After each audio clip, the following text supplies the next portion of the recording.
and say his name 5 times, he'll appear behind you, breathing down your neck. Candyman, Candyman, Candyman.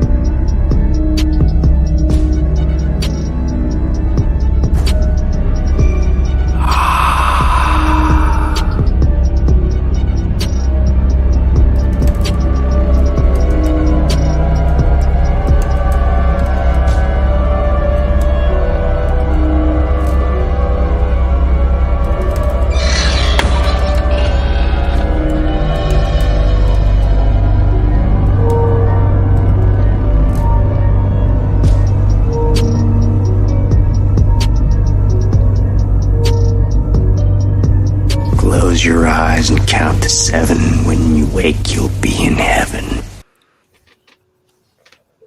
Wrong intro. I don't know how to stop it when it starts, so I didn't want to mess anything up, so just let it go. Yeah.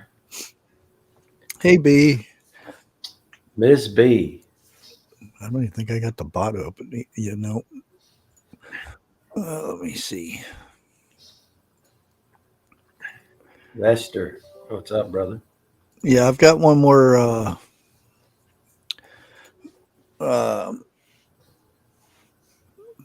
one of my tomato plants got ate up by something, a bird or something. Uh-oh. So I've got an extra one up here, and I'm gonna see if it survives. If it doesn't, then I'm gonna go transplant it. That it's not so bad if they nibble us one of the branches or something, but when they take out the center, then you might as well get rid of the plant. What do you think it is? It's hard to say. Bird or something, maybe getting the tender leaves. Is it up high enough where it wouldn't be a ground Well, they're short tomatoes. I just got them out last week. Okay. Yeah, I hear you, B. It's a dust bowl. I never seen it this dry. Start your rain dance. Yeah. Hey, Regina. I hope it says it's gonna rain. I haven't checked the actual weather. Seems like the Northeast is getting all the good stuff. 1 p.m. Well, that says today. It didn't rain at 1 o'clock. Oh, okay. Tomorrow it's supposed to rain at 1 p.m. I thought it was saying today. Yeah. Well, this says 12. Anyways, that's after I go into work. So yay. 54 and raining. Nice. Yeah. Tomorrow is going to be raining. Wednesday is going to be raining. Thursday, just cloudy. Friday, cloudy. And Saturday, slight chance of rain. It's I better not complain about the rain because I know what'll happen. Yes, I'm eating watermelon. Larry, you always say present, which is cool, but the question is, are you accounted for?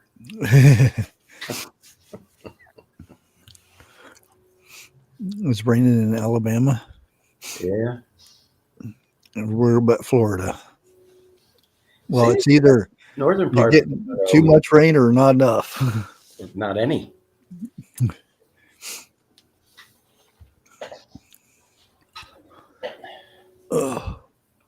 Pretty soon the water table will get low and they'll put water restrictions on. Oh. And then they'll start all of that stuff. And then, same old, same old. Yeah, I was watching, what's his name? The lunatic gardener or whatever, farmer, whatever his name is. Saltini or I think its name is. Um, he was talking about he dug up some of his dirt, and he says there's more organisms in this handful of dirt than there are people on this planet. Wow. And the thing is that scientists only know 10% of what organisms there is in that handful of dirt. Mhm. And the other percentage, they don't know what it is or what it does. Because he explains the way he farms and stuff. He doesn't use pesticides, or Right. you know, he uses what God created, basically. When he needs land cleared, he sections off an area, and he raises pigs in that area, and they clear out all the roots and the weeds and everything, and then he can let it grow. He'll move the pigs, or move the next year's pigs, Right. another section, and he'll keep clearing it out. And once it grows back, it's some of the he has grass that scientists don't know what it is.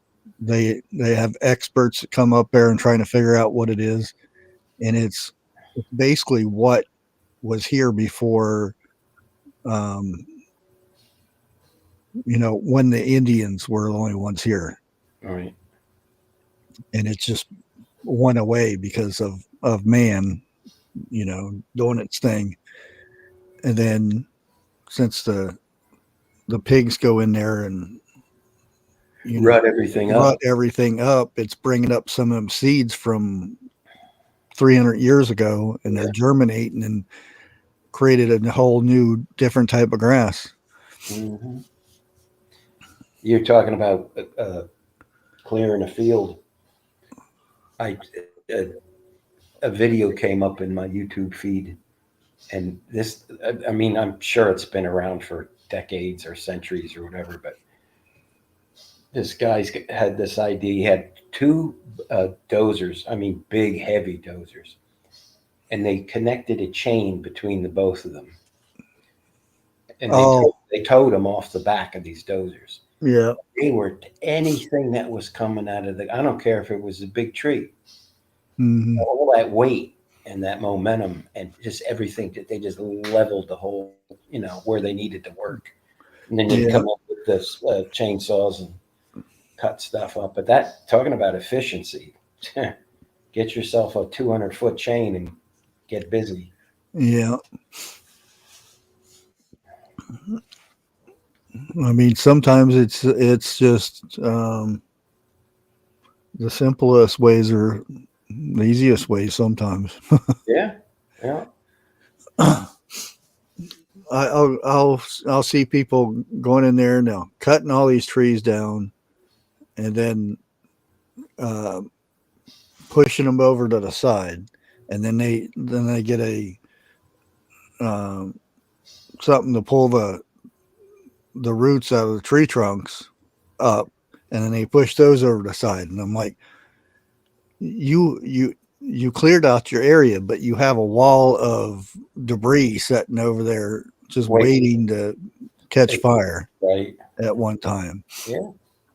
If you're going to chop that wood up, set it somewhere and let it season up for a few years, and all that stuff you clear out, you don't have to heat your house for 10 years. Yeah. Well, I mean, that's what happened in Cali. They were told to cut back year after year after year, and do controlled burns and I mean, I'm not anti-tree, but you got to do what's right for the whole. Yeah, sometimes cutting all the trees down does more damage than sometimes they overdo it. That's what happened to Dust Bowl down there. Right. But I'm talking about, controlled burns and metered cutting. to because it like I'm assuming it forms a break line where the fire Yeah. can't jump. So, Yeah. Well, see, that's what um, you have all this protective land that they don't touch and let. Sometimes it's actually does more harm than good, sure. because so much growth Mhm. is so much fuel. Like Joel said, he said he showed pictures of a certain canyon in 1700s or something, and there it looked like a trail. You could see a trail where it was all cleared out, and then they showed now, and it's fully. You couldn't see a trail going through there or anything. It's been Yeah. overgrown and stuff. And he says that's once he has an area cleared, he'll either put graze an animal, his cows or something, to come in there and keep it down, and he'll move his cows to another section,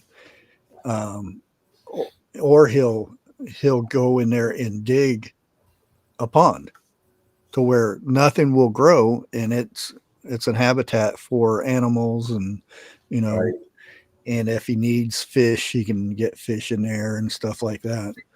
And every time, and he had in his property, he's got like every acre has at least one little pond somewhere. That's good. Yeah.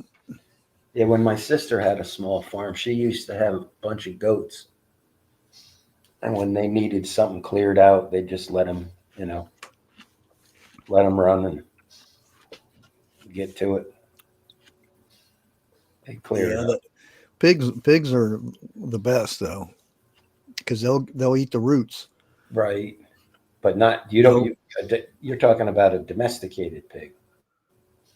Yeah, not Yeah. the wild ones. You put a wild boar or sow out there, they'll turn it into a dump, Yeah. They ruin the land down here. That's why Yeah. everyone likes them all the time. Yeah, a pig will clear an acre of land in a season, and then you got all that pork and stuff, and then you let it grow up, and then you can put something in there to graze off of it to keep the bad weeds from coming up. Right. Make up your mind. Are you coming up or not?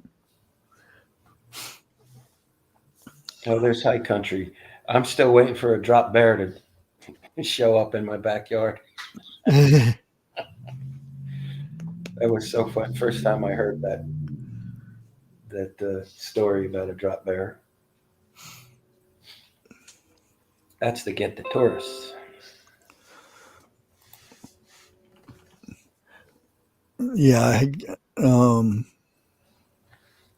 More product is not getting sent to United States still from certain countries. Mm-hmm. Again, Vietnam stopped sending rice, and as far as I know, we didn't do anything with. So I think it's being pressured from other countries next door to them. It's only going to hurt their economy. We grow. Oh yeah, eventually. We grow plenty of rice here for ourselves. Well, see the rice that we grow here, we sell to South America. We don't shuck it. Take the skin off it. The stuff off it. I forget what it's called. It's basically like a kernel on the outside, right? Because that's how the South Americans eat it, and we actually sell it for more to them than we buy rice from another country. Again, it's all about money. Sure. Yep.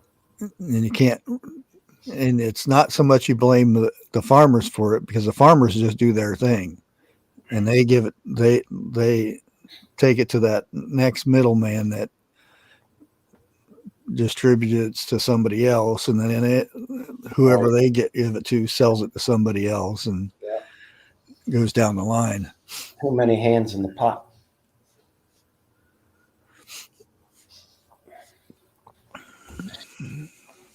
Yeah, it is what it is until, something's set to where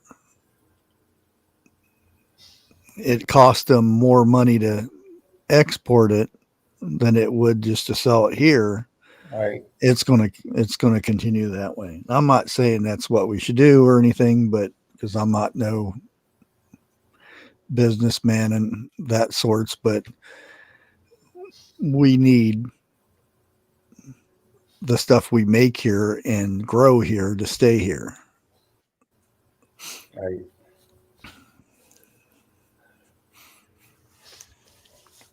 But that's the thing. It's stuff we get all this stuff from China and stuff because we don't want to spend a lot of money. But if you figure it out in a 10-year process, how many times you buy that junky item compared to buying something that's made in the United States that lasts over and over and over again. Yeah. But it's that quick sell, not think about it much. And slave labor over there. That's how they can sell it cheap. Yeah. $2 a week or 50 cents a week or Ridiculous. I wouldn't buy you a cup of coffee for a couple of days.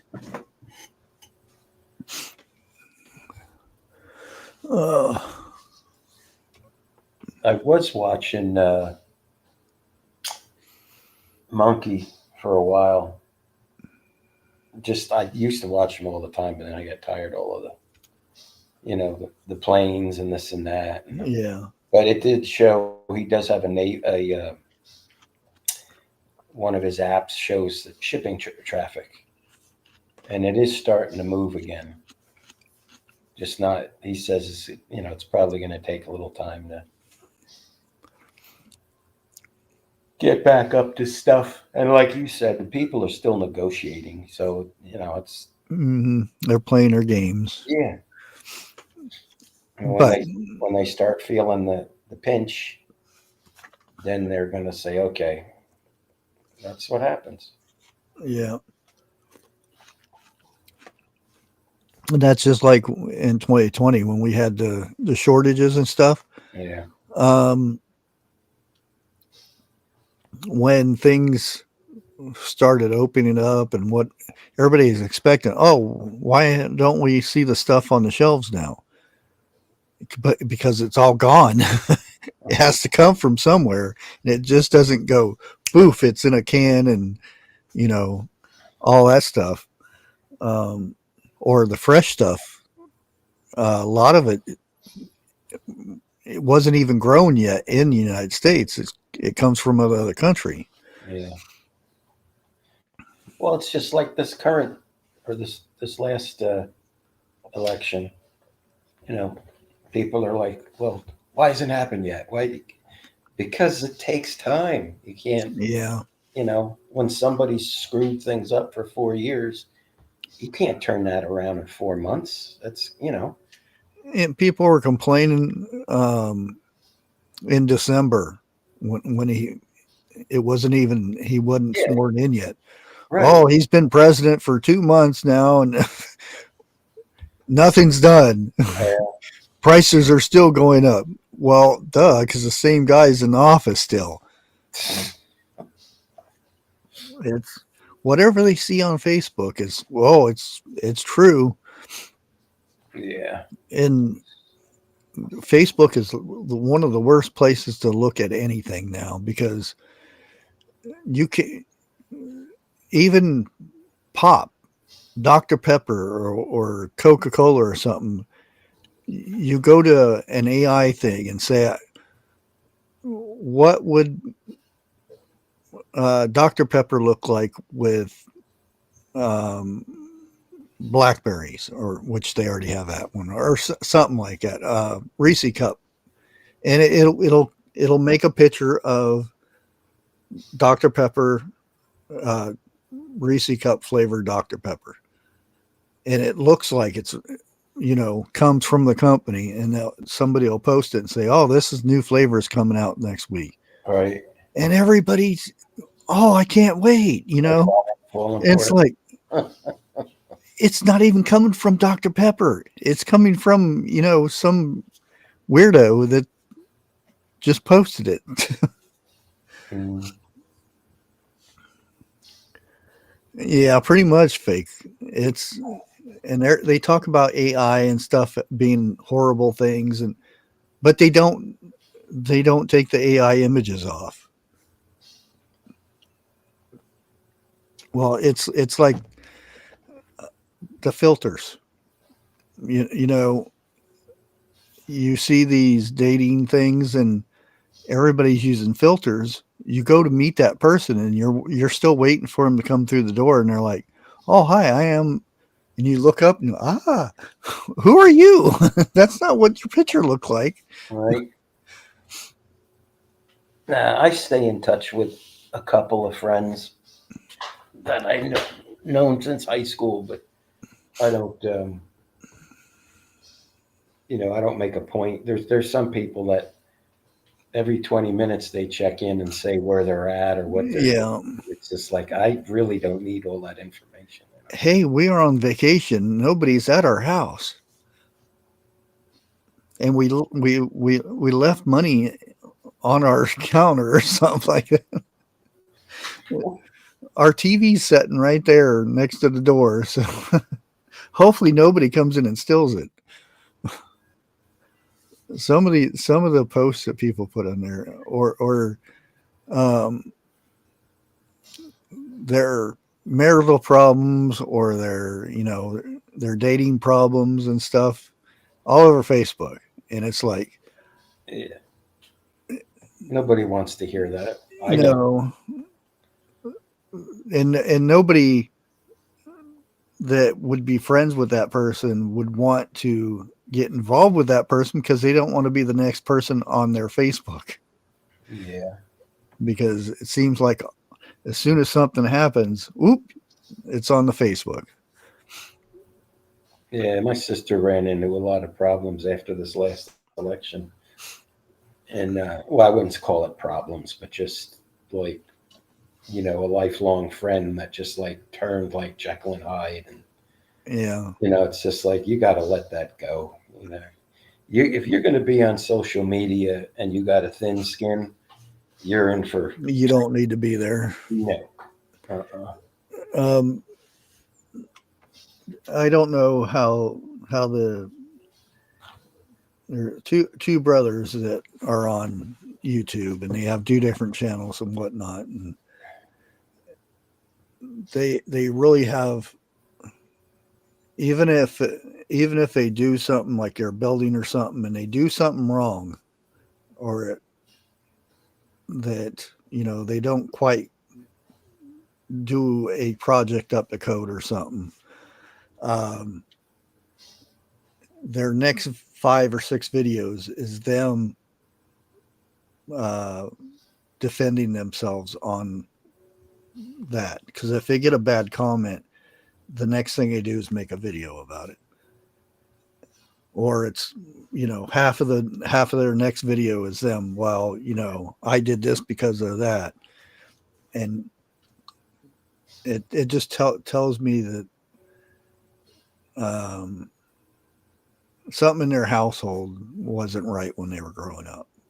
They were put down or something like that, to where they always have to defend themselves. Yeah. And sometimes, like the bug out bag thing, it's irritating, because even though you tell people that a bug out bag is for that individual, so what you put in your bug out bag is not the same as an 80-pound, 5-foot person is going to carry in their bug out bag. Right.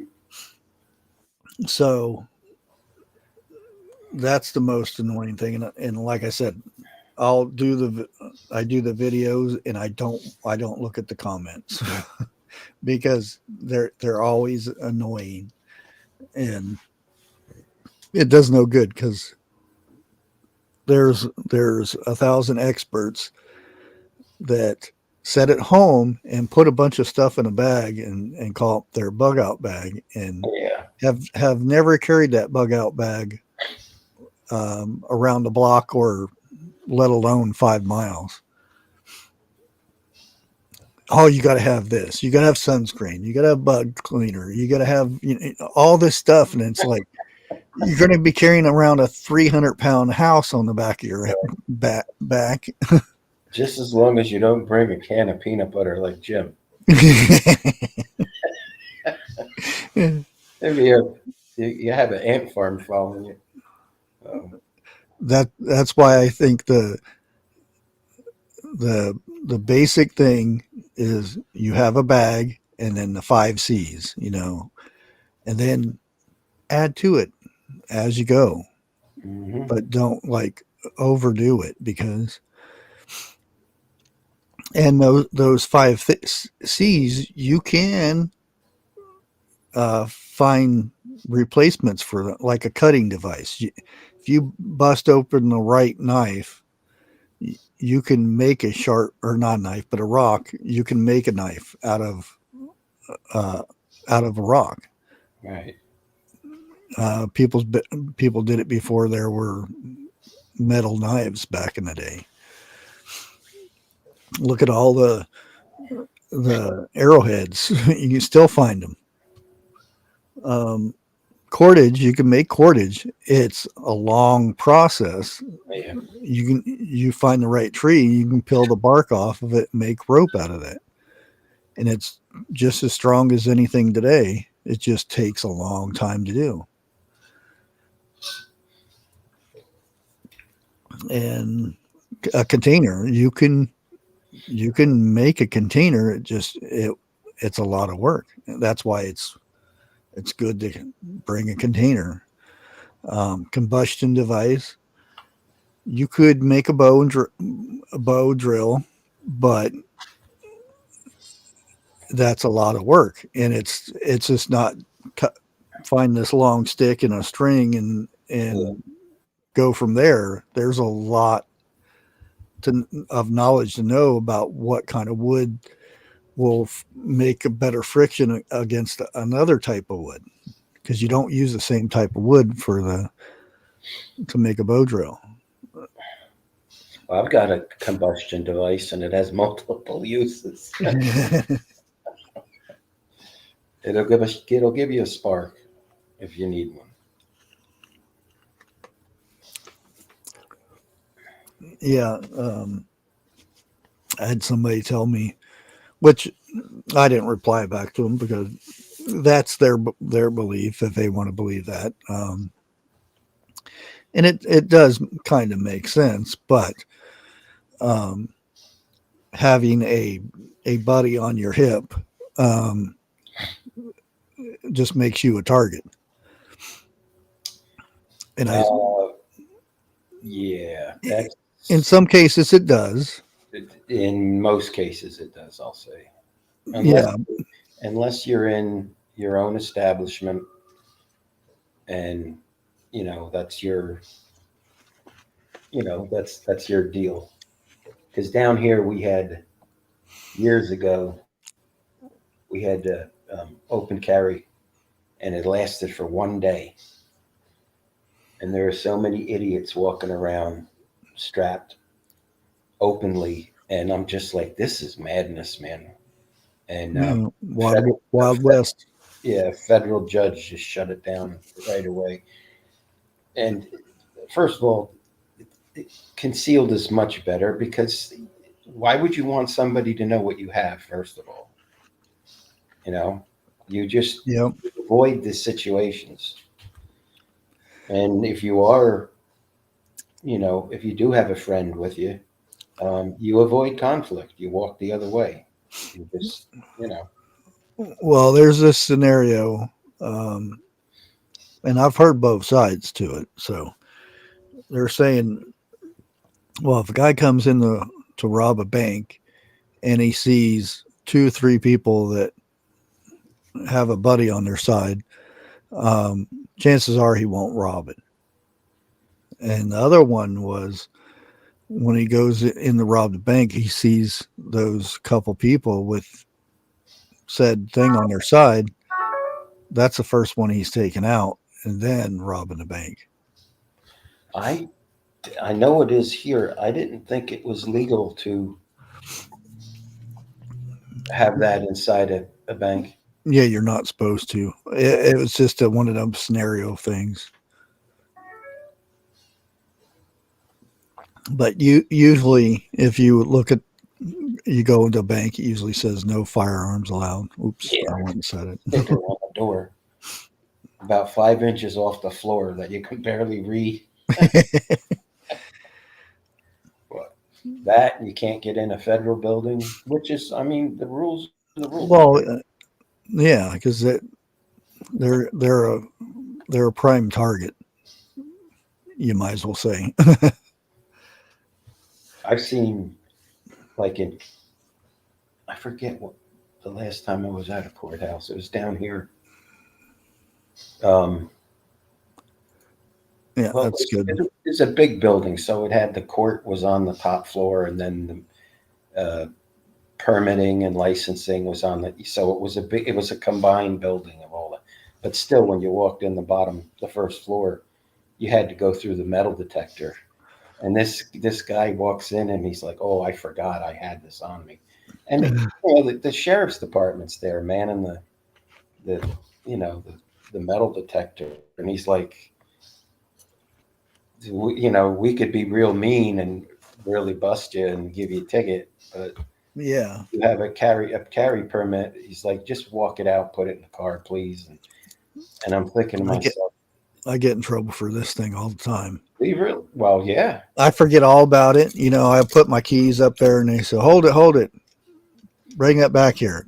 And I'm like, what? And he says, I'm going to have that knife. Oh, okay. And Is this like at a doctor's office or something? Or? Courtrooms. When my daughter was going through stuff, I had to go to the court with her for quite a bit. And I forgot about it. In the hospital too, in Columbus, not here, but in Columbus. They had me go over to the side and they said, well, since you brought that in, we have to pat you down. I'm like, that's the only one I have. And it's a keychain. I could see if I had something else, Right. And they said, well, you can pick it up on your way out. And then he lost it. Wow. That's good. Yeah, he didn't lose it. They had to look all over for the dang thing. Finally found it in another bag. Did find it. Okay. Yeah. Because when my pop was in the hospital a couple months ago, every day you'd have to dang near take your trousers off. They wanted this. I mean, they went through everything. And just like, here's the cell phone, here's the wallet, here's the set of keys. Yeah. Well, I make sure that my cell phone, I don't want them to scan that. No, it goes in a basket around the. Yeah. Sometimes they try to get you to put your cell phone through the thing. I'm like, no, put it around the side. I don't want to erase all my stuff. I don't have anything, but I just don't want to have to start over again. Yeah. But yeah, I think advertising and stuff is even if, a shift thing, a bad shift thing, where you had bad people out and stuff, I think it's still a target. If you're carrying a shoulder type one on your back, you're more of a long range target than you know, anything else. But then again, I would still want to have something than not Absolutely. have something.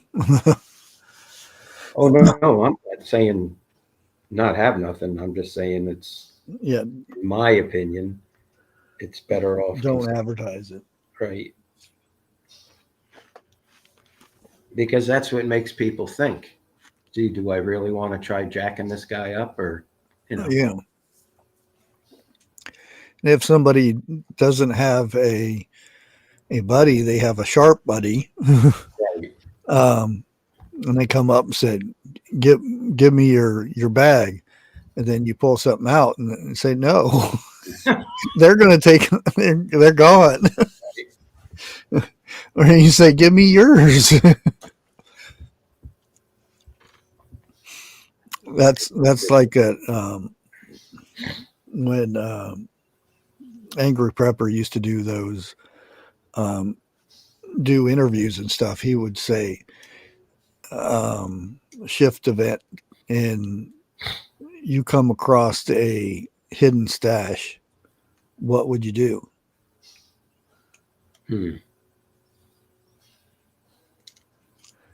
And that's it. That's the whole question. Not like if you're starving to death or, you know the person or anything, just plain simple. You come across a stash of prepper items and stuff. What do you do?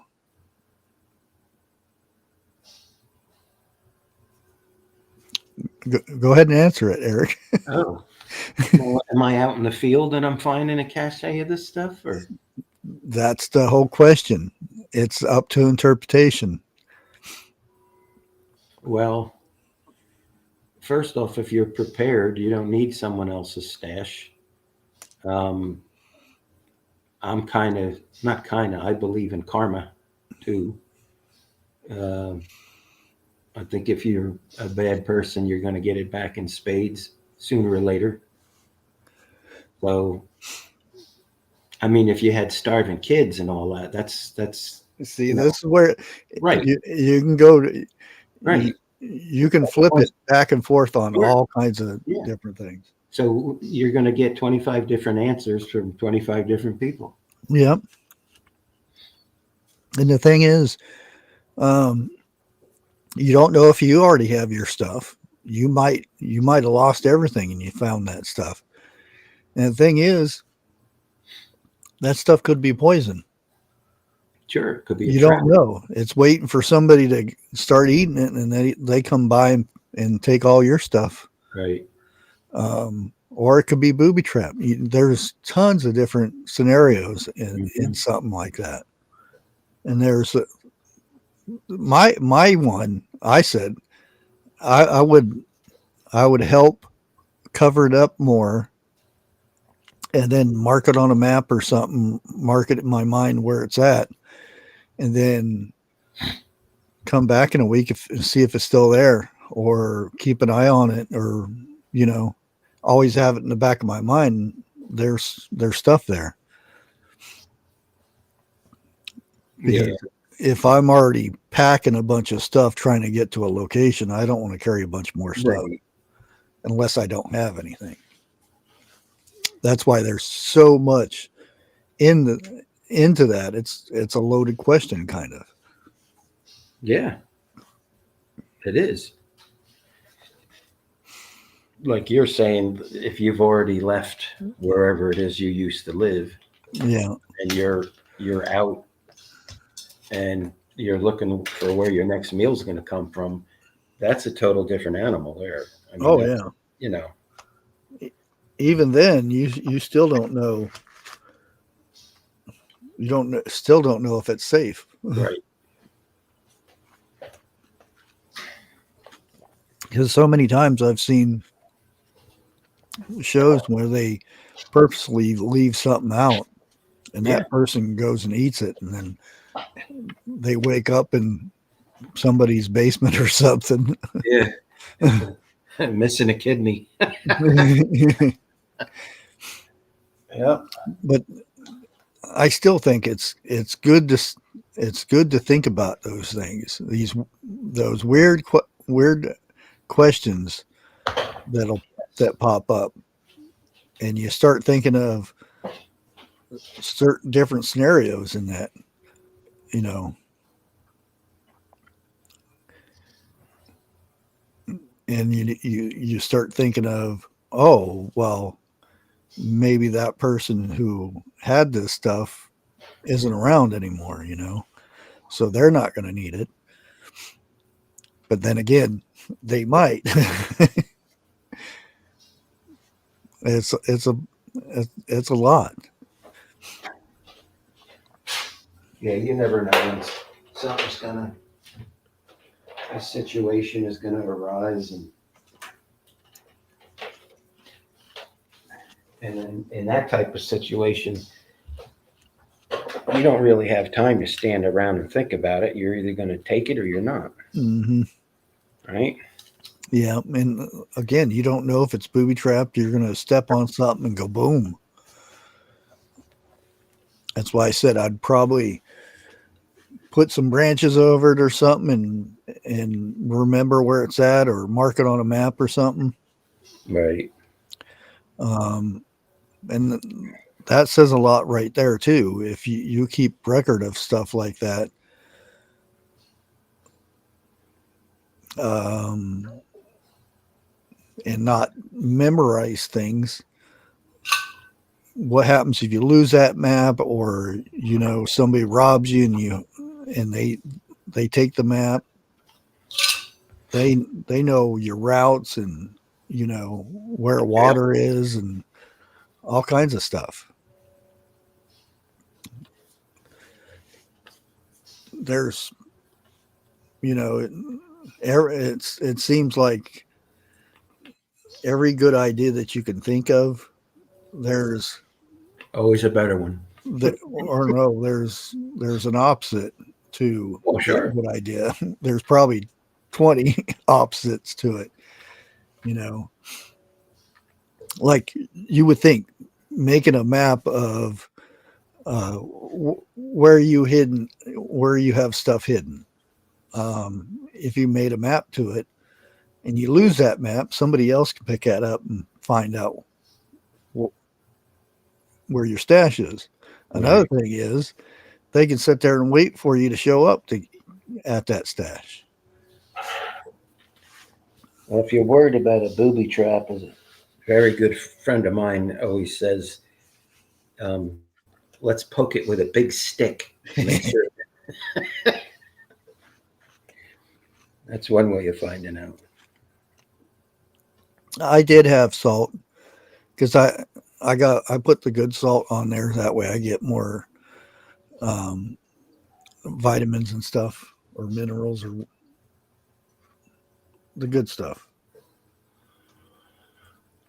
But that was all on the top.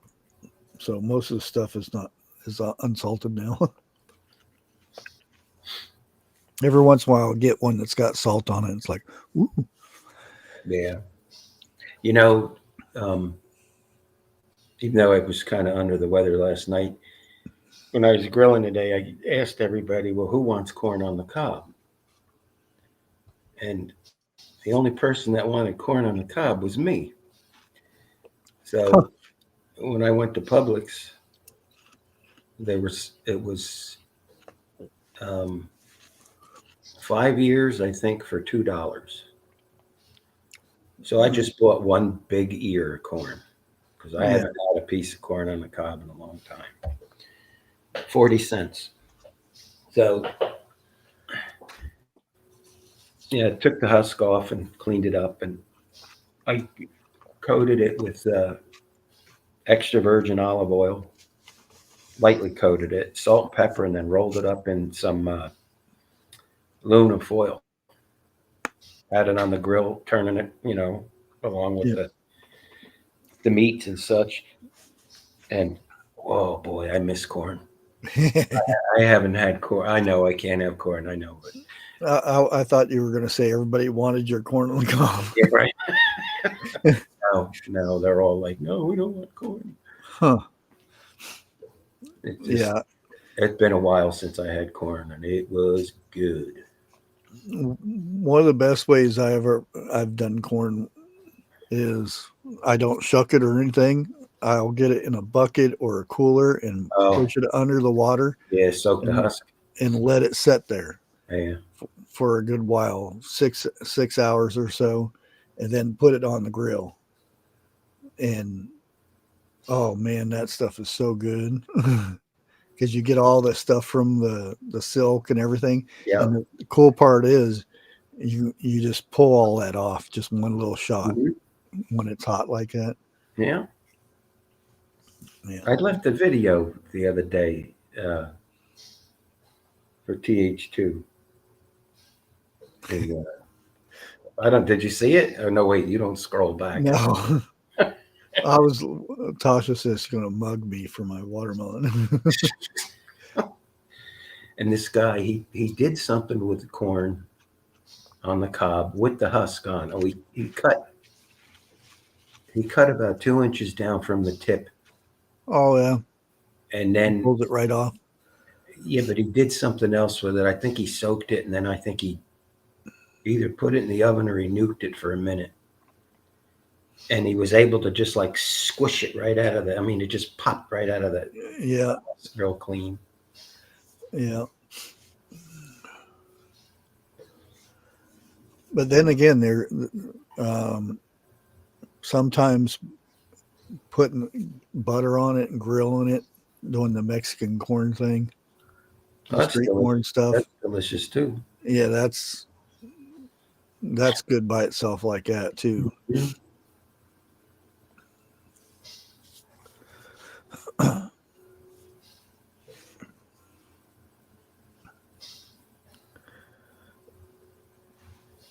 Yeah, I remember. Hey, Dana. I asked um, asked him Angry Pepper why he stopped doing interviews and stuff, and he says because you just don't know who people are anymore. True. And I know where he was going with it because of a certain somebody that used to be in the community turned out to be a very bad person to Do I know this person, right? little ones. I'm not sure if you do or not, Okay. but he used, and he tried to get people to turn against 101 at one time. Oh, Yeah, he's not around anymore. The last time he did a live was in his car because he lost his house or whatever, or his apartment or whatnot. hmm. I'll have to get his name after the show. Yeah. And the thing is, his channel is a pretty good sized channel and doesn't want to,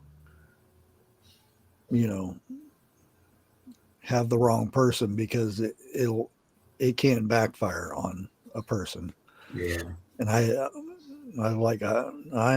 can understand. I've had people on my lives now that I wish I didn't have in the past, Right. because you stop and think of some people that used to be, come up on a panel or whatnot, and then you down the road, it's like, ooh, good thing they're not on my channel anymore.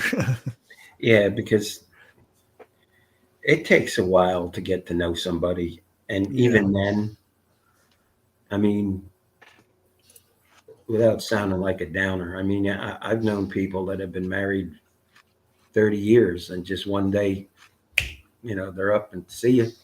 Yeah. So I guess the question is, do you really, really know the person that's your friend or your, you know what I mean? Even your neighbors. Yeah. Yeah. Well, You if you just- were sociable to your neighbors. Right. Well, there's a couple in every neighborhood that are I always like to call them hot and cold. 1 month they're all friendly, and then the next month they don't even. Yeah. But you got to be. That's the stuff that goes off like water off a duck's back. That's you know Yeah. that's the way I basically prepared myself, if you want to call it that, from a teenager. Because you hold this stuff in, man, Oh, yeah. it burns you out. It'll eat you up inside. Yeah. Like a watermelon. Like a watermelon. They had plenty of them in Publix today too. I should have got one. Yeah, this was $4.50. So it was like, because I got one for $6 the other day, or last month. It was actually better than this one, but it's still pretty good. But nothing like you would grow in your backyard type thing. Yeah. I just wish I had the space to grow. My problem this year was not enough. I planted too much, thinking that some of it wouldn't make it, which kind of worked out because I have a couple tomatoes that are not doing too good, Roma tomatoes, but I have 2 extra out there, and I'm still waiting to make sure which ones are gonna go all the way. I've got 2 types of pineapple tomatoes growing, in 2 different areas. One was in where I was going to plant beans, but like I said, I've got too much, so I had to cut what I was going to grow down. Right. So, yeah.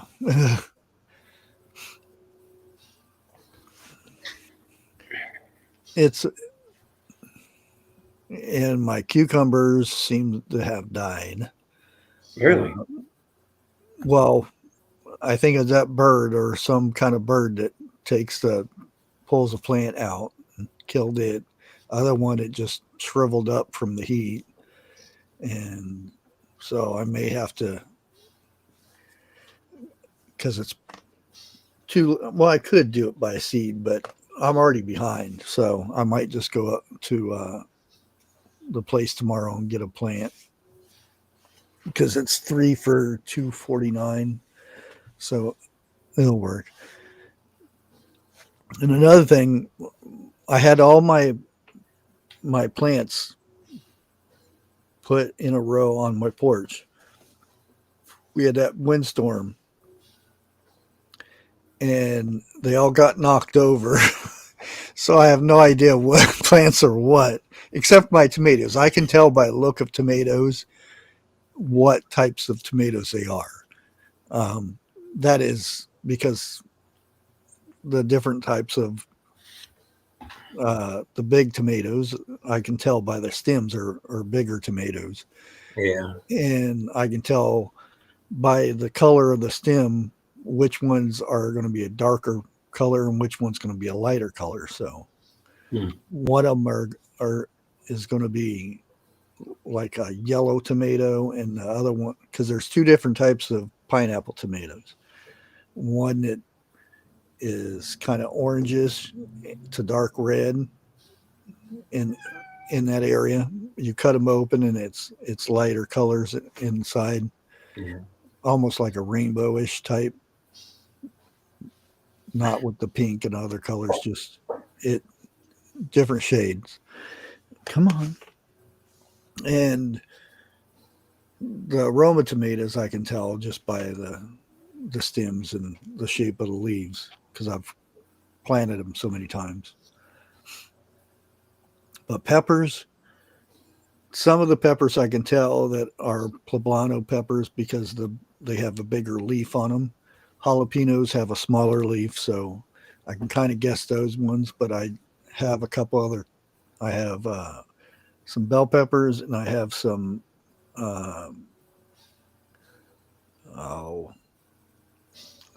peppers I'm going to make paprika out of. Hmm. So I just don't know, because I have my thing I got up off the ground, the bucket holder. I don't know what to call it, but it's a bucket holder. I added two more buckets to that, so I've got um, 12 buckets on it altogether now. I think 12 or 10. I don't know. It's either 12 or 10.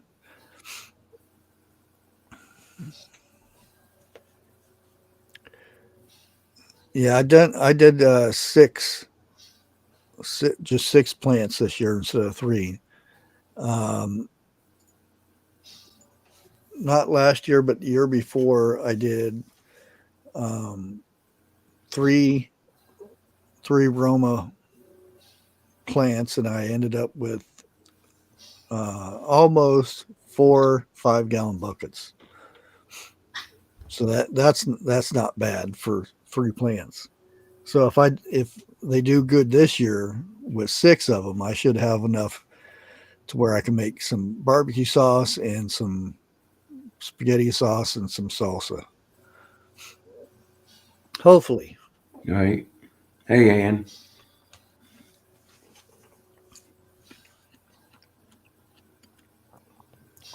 A baby deer? Be like kind of like a baby goat, I guess. My cousin did, but not me.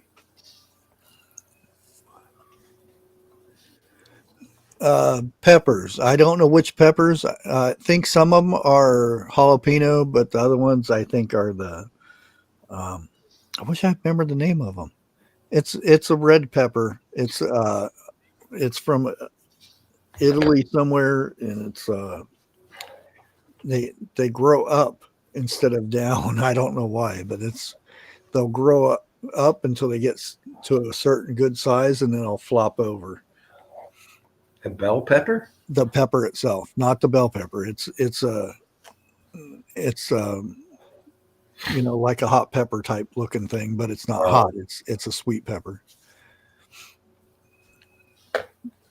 I grew them probably about 4 or 5 years ago, and I won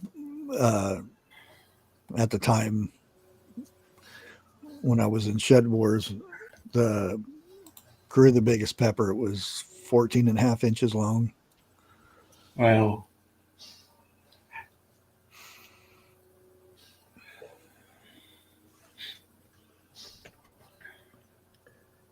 Yeah, I probably got about one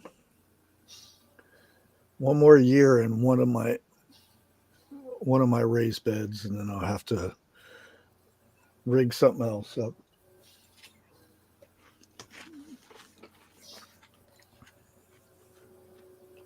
Hey, Bonnie. I had somebody tell me, why don't you paint your raised beds? And I said, well, it would look nice on the outside, but where the dirt is on the inside, you don't want to put paint, because that paint's going to bleed off and Right. into your soil. Plus, it's just going to deteriorate anyway from the soil, and because your soil when you're growing stuff isn't just normal soil. You have additives in there, you have fertilizer, you have all the organisms will eat that wood up. That's its job.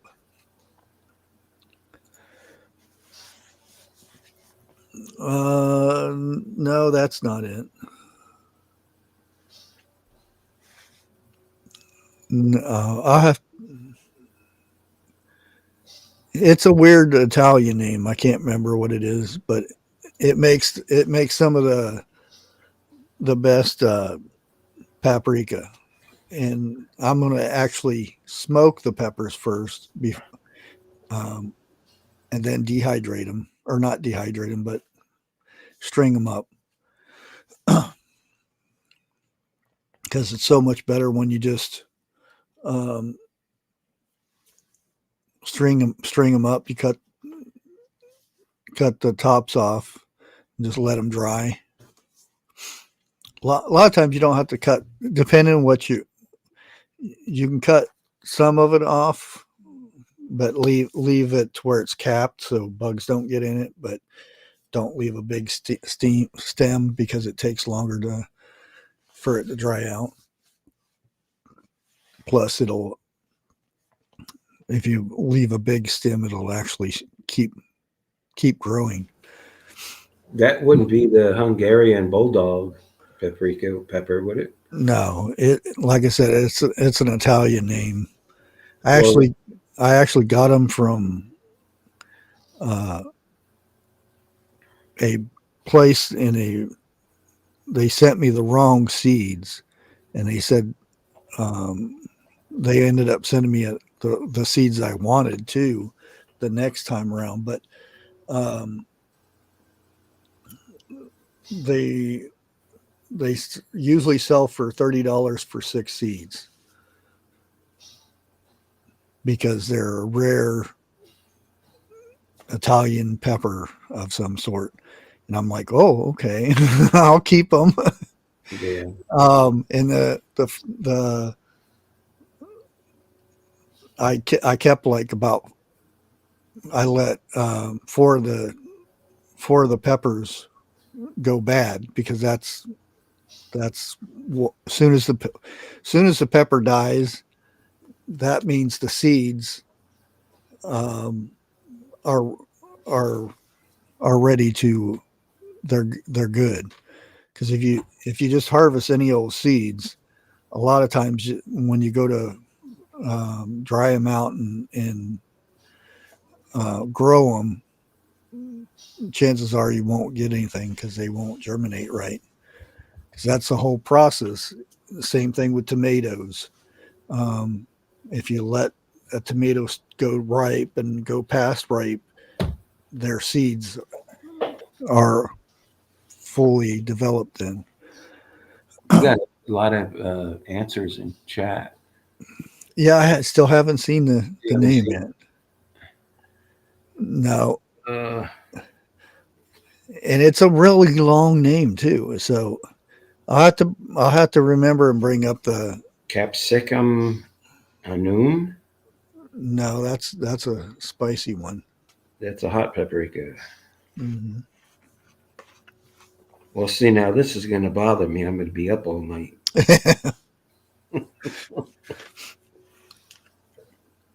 But they'll actually grow upwards, like this. They'll point up Yeah. until they start getting heavy, and then they'll flop over. It's weird because I didn't think they were gonna be. I thought they were just little peppers like that.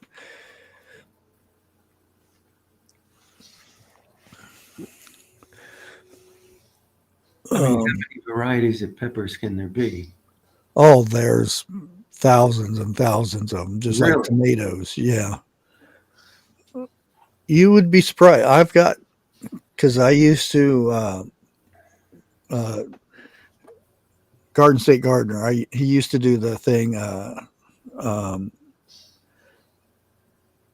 Seeds of the Month thing, and you would donate $5, and he would send you some seeds. And I got some of the weirdest Cinderella ones and Snow White and all kinds of different ones, Daffy Duck, and there's a lot. Just trust me, there's a lot. And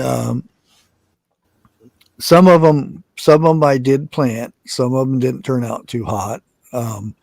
One was supposed to be a dwarf tomato, and I was expecting a 1 foot plant, and it was growing all the way to the ceiling and put out big tomatoes like that. Took me forever. It was almost time to start planting again by the time I got tomatoes off of it, because it was supposed to be a dwarf, and it ended up being a full grown tomato plant. And at the other time I was supposed to get cherry tomatoes, and it wasn't. It was almost like a pan to Right. me, which it was still good, but yeah. No, I still haven't seen it.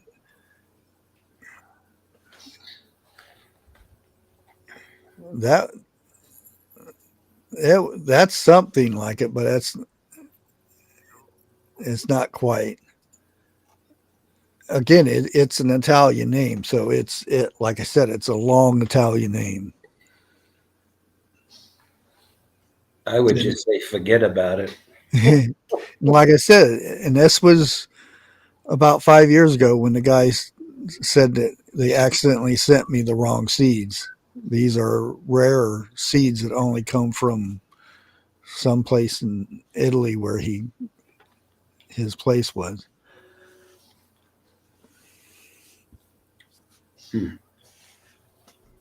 Well, Google struck out tonight.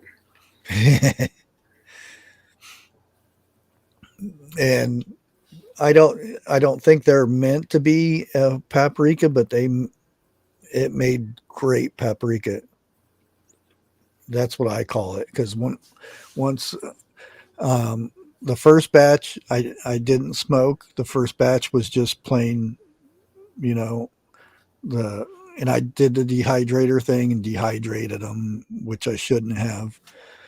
And then I put them through the coffee grinder, and it turned it to powder, and it was a good flavor. But the next time I smoked them in a smoker, oh man, you sprinkle that. Even I put it on my deviled eggs one year. Oh, so much better than store-bought paprika. Yeah. Let me see here. Shishito peppers. I don't know if the girls are going live tonight or not.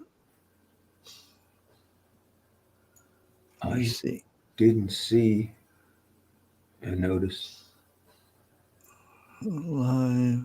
Well, see, I go to Vinterchecks and go to look for the live link, and there's no live link, so evidently they didn't set nothing up.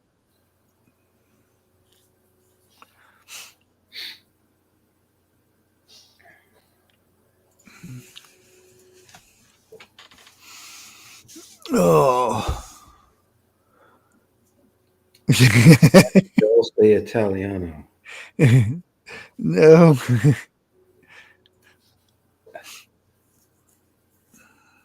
I was actually thinking about selling some of the seeds, but there's people, if you say you're going to sell seeds or something like that, they're very protective over seed companies. Yeah. They'll tell you all kinds of stuff, and he's not doing it right. This is and I thought this was a made up thing, but it's not. Trans germination or something like that.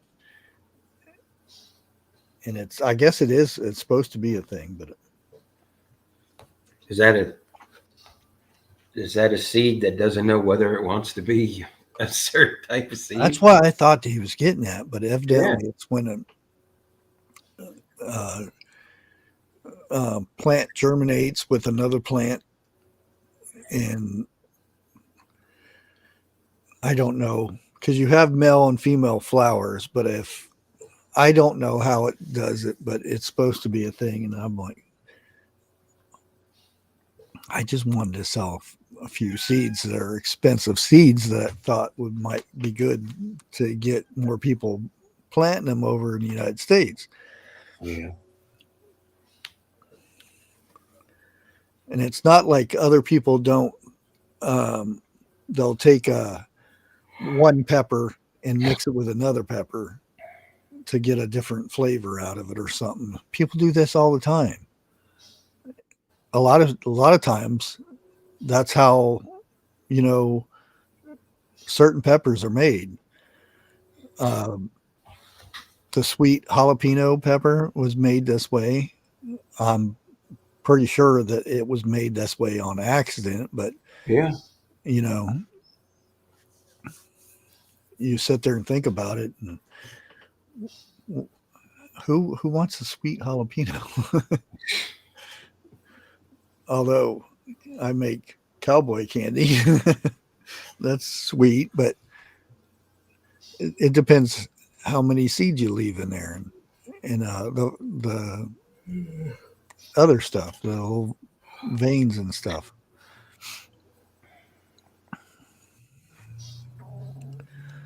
I mean, a lot of things, not just food. Well, hybrids are they change the DNA and stuff in those. Yeah.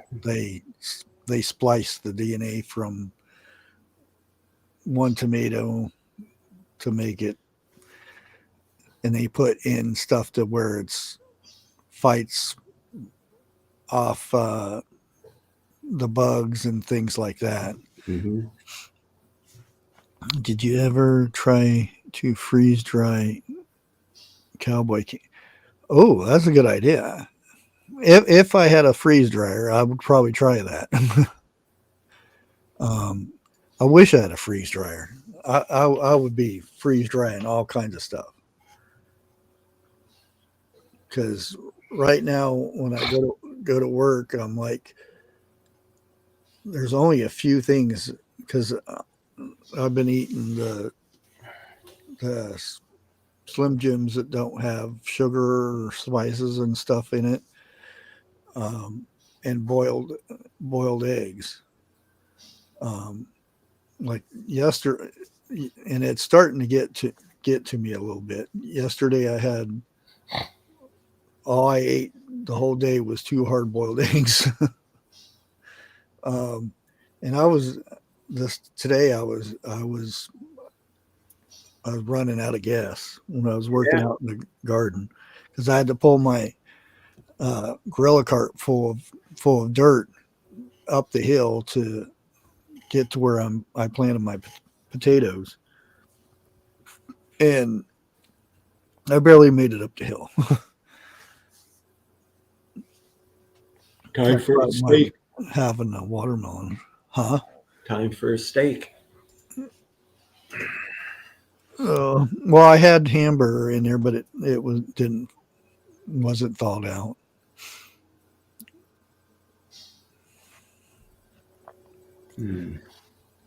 Ornery.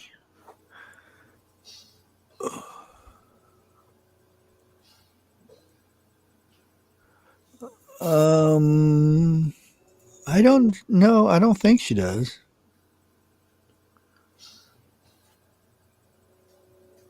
Yeah, I'm not sure. I don't think she does.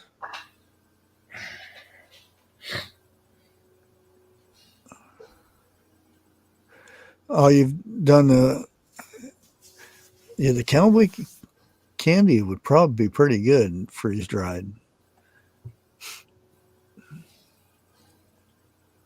Well, there you go, B. That's your assignment this year, is make some cowboy candy and then freeze dry it. But instead of doing like I do, because I like doing the relish, I'll chop it up instead of slicing the peppers. I chop them all up so it's a relish, because you put that stuff on a hot dog or a burger. Oh man, it's so good. What did Lake do? She did something, put cream cheese and that stuff on a cracker or something like that. Peaches turn out great. Oh, I bet. And then I hear her see about it at about 12:45. Okay, go get something. Yeah. This week this will be the only live, because, well, I think Friday. Here, let me check. Friday I got to go in the morning because there's nobody going to be there that day. Yeah, Friday. I might have one Friday, yeah, depending how dead I am. Mm-hmm. But probably probably do a live Friday because I have to go open and then off at 3:30, I think. We must have had some good sales there today in that special room. Special room. Yeah, where you were. I didn't I go. know you weren't in there. I'm just saying there was probably some special deals there in that pew pew room. Oh. Actually I think they didn't open the gun barn. Well, that's what they called it. It's a section of the store. They call it a gun barn. Hmm.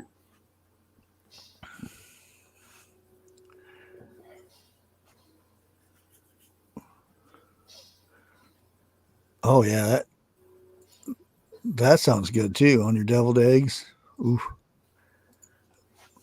Yeah, I'm hoping to probably make a double batch of of that this year because I ran out too quick.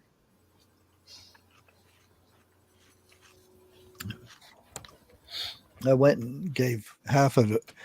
The batch I made, I gave half of it away and kept the other half in it. I think I might have one jar of the juice left because you want to do a glaze on a ham. Oh man, that stuff is so good.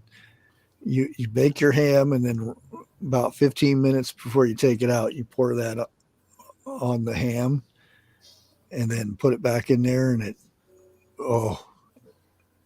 Yeah. the glaze is the best part of the ham.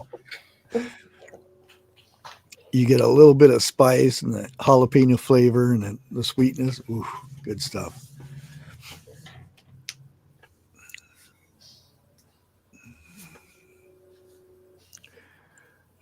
I still have about 4 or 5 jars of because I made bread and butter pickles and I made some relish. And I've got about 2 jars of relish and a couple jars of the sliced pickles, bread and butter pickles.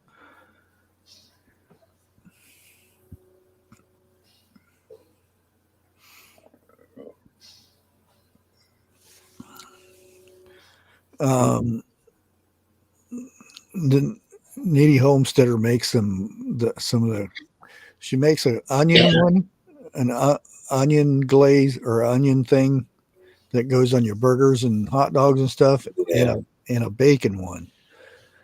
Oh, That bacon one looked really good, but right now it'd be very expensive. Bacon is expensive unless you get the pieces. I got 2 for $8 today at Publix. Bacon. What kind of bacon now? I think it's Smithfield. It's not the uncured Oh, stuff. yeah, it's got this stuff in it though. Yeah. I'm hooked on the uncured stuff now. It's you get used to eating that for a while, and then you Oh, get yeah. I've the had it. other stuff, and it's like, oh my god, did they dump a tub of salt on it? Yeah.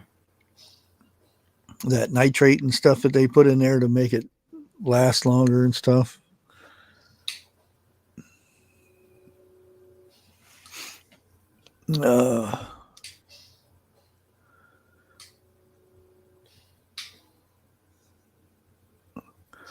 Oh, I didn't see you. Basically, well, normally cowboy candy is you slice up the jalapenos, you make a sweet, like a syrup for it, and can it up. Um, and it's real good. It's depending how many seeds you leave in there, and the the hot the the veins of the jalapeno. Because I make it I make it relish, so I half and half it. So I'll do half the seeds, and I'll chop it up in the food processor, and then I'll have some that I take the seeds out and the veins, so those ones won't be too hot, and then I mix it all together. And yeah, it's good.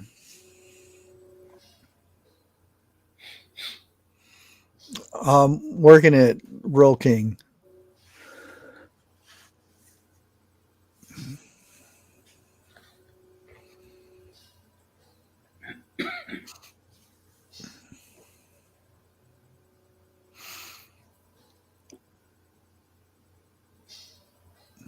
I um, got pretty much all of it done today.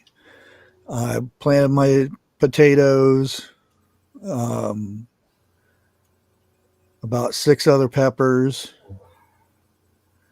So in the last week and this week I've been busy with work and whatnot.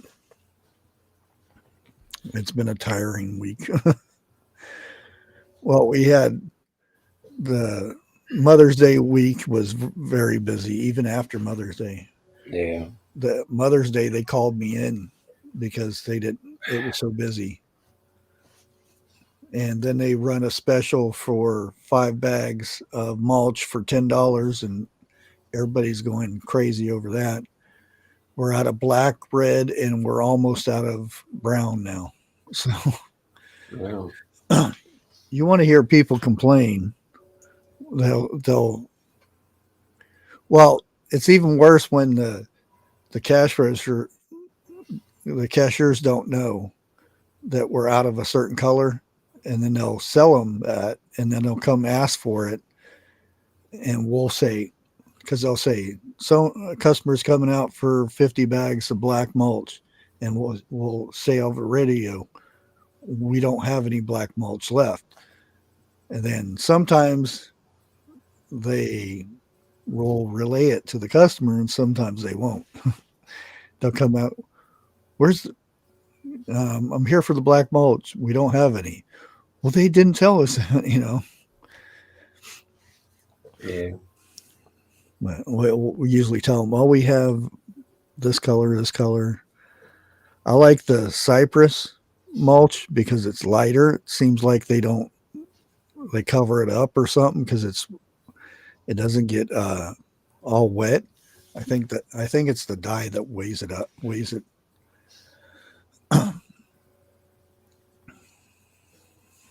Yeah, all the mulch down here, they sell it as non-floating. It floats. It all floats.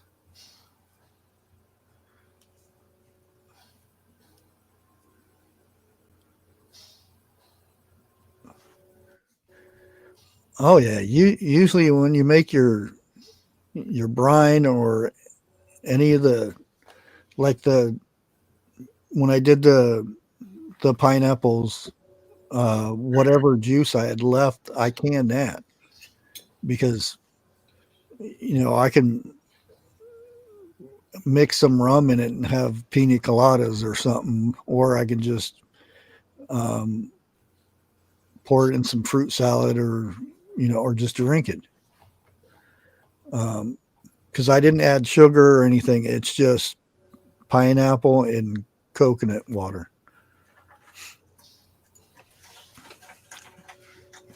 I don't throw any of that stuff away.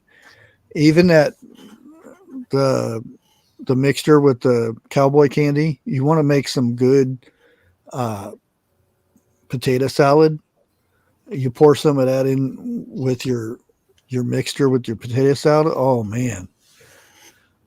Oh, Good stuff. Even you can put it with macaroni salad too. I was thinking about putting it in with mashed potatoes one time. Yeah, oh God. See how it tastes. I'm gonna have to have another dinner in about an hour. I'm still eating my watermelon. Oh.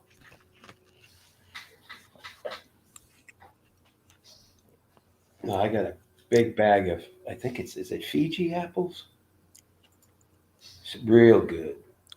Real good apples. What do underground rodents do when they want something? They go for it. Oh, yeah.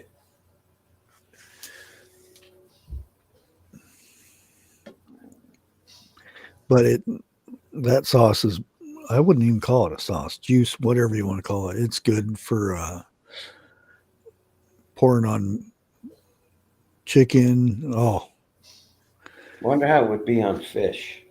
Maybe too strong. depend on the fish, I guess. If it was in like a fish taco. Yeah. Oh, that'd be good. Oh, that actually would be good. Yeah. I got about, Add it with some cream. Oh, I was gonna cook it today, but I didn't. I got about 6.5 pounds of red snapper sitting in the fridge. oh. Came off the boat yesterday. And I'm like, oh man. Do you grill red snapper? You can do it a lot of ways. You can grill it, you can poach it, you can broil it, you can bake it, you can deep fry it with breading. But that's kind of, to me, that's kind of it's that the meat is so tender and sweet. Yeah. It's kind of a waste when you bread it. So I like to broil fish, actually. Publix used to sell a finishing glaze. It was a mixture of lemon, butter, dill, some cilantro, and you'd put it on about, I don't know, 3-4 minutes before you took it out of the broiler. It'd come out perfect man. every time. I just got watermelon juice on the keyboard. Uh-oh. That's not Make good. sure I'm not disconnecting my No. live here. You need to have a mini wet and dry vac there waiting.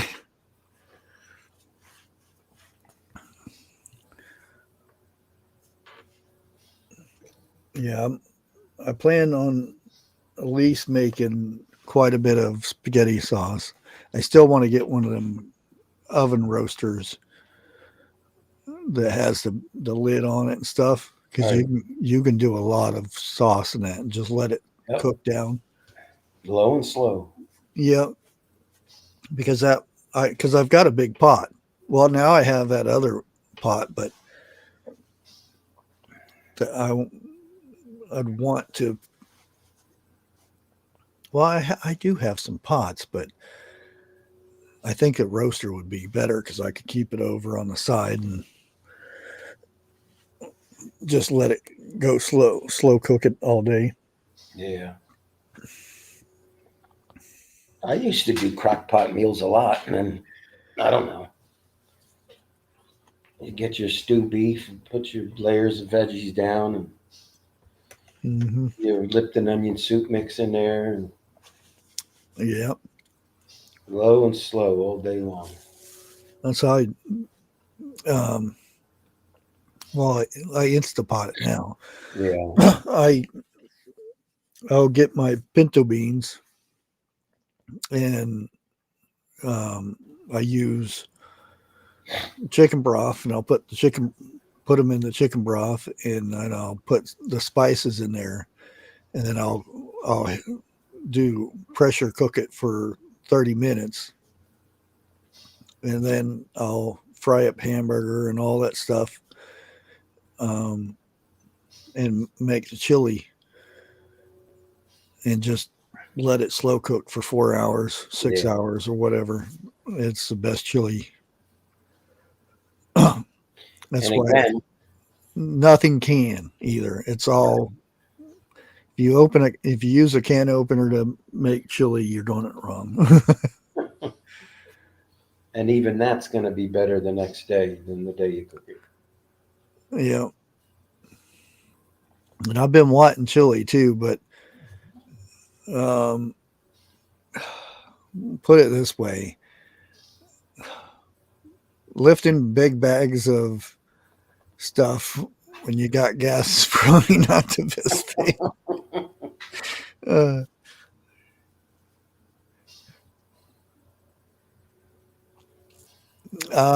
no, I'm in Ohio. Texas, probably already have tomatoes by now.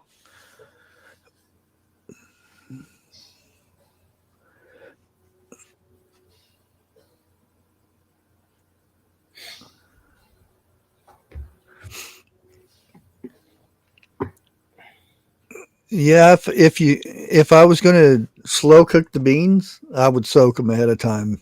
But if I'm just pressure cooking them, there's really no need to, because you're just getting a jump start on, because they're already going to cook for 6 hours after that. So usually the 30 minutes is to get the spices and everything in the beans in the broth too.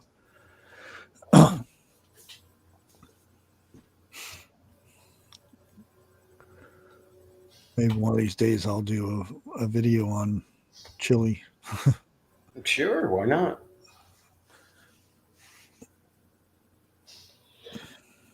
That was a big thing down here every Halloween. They'd have chili parties. Oh yeah. Just where, I mean, locals where you could just walk to each house and sit down and have a cup and I won. have a cup of something else and then go to the next house, Yeah, I won a chili cook-off at a church. Nice. I'll never do that again. People saying I was cheating and stuff, and Oh, like, how do you cheat making chili? yeah.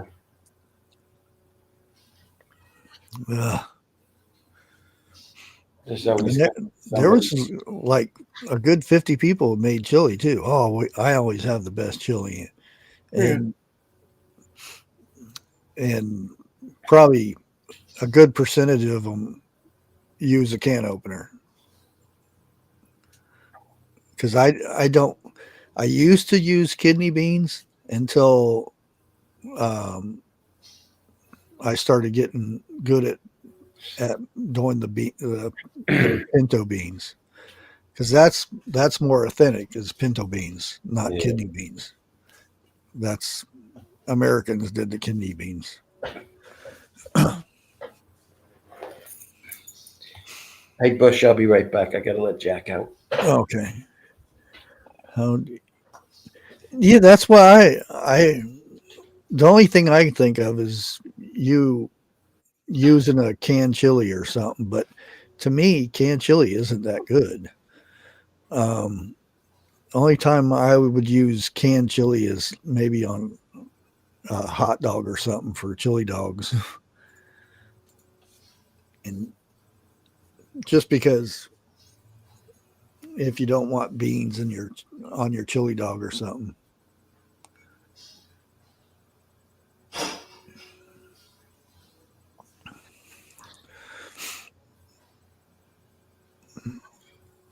I don't. Is it still good? Or I remember it used to be pretty good, because I would get you get a cup of chili, and I would get the onions and cheese on top of it, and it was good.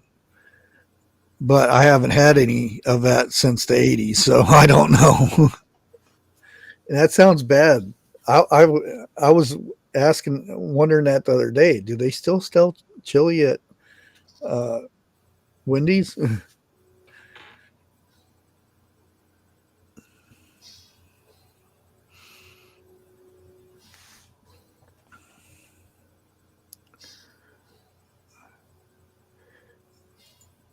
Yeah, what do they call them? Dump mills or something like that. You just dump everything in a crock pot and walk away and come back in 4 hours and 6 hours and you have a meal.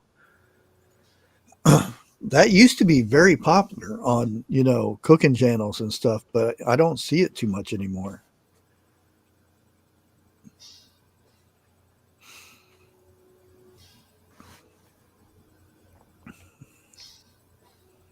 Okay, so yeah, maybe one of these days I'll try it and see how it is. Um, stuff I used to like it in the 80s, and I eat it now. It's like, what happened to it? you I think it's just, once you start cooking food at home and stuff, and you make your own recipes, and then you try to eat something that you used to thought was good, and then it's like, oh, what happened to it?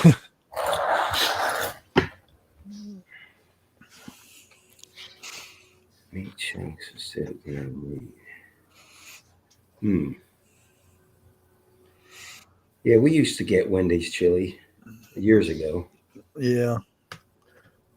That's why I was asking my son the other day. Do they still sell chili?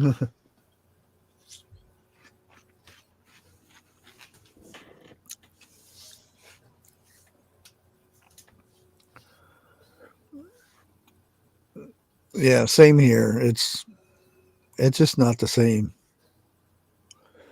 And they said there's better times to go to eat fast food than other times, which kind of does make sense, No, I mean they're using the same product, the same fryer, the same, right? Well, no, it's the actual people. If you go during a busy time, they'll slosh it together. Oh, cutting corners and all that. Yeah, they just hurry it up real fast.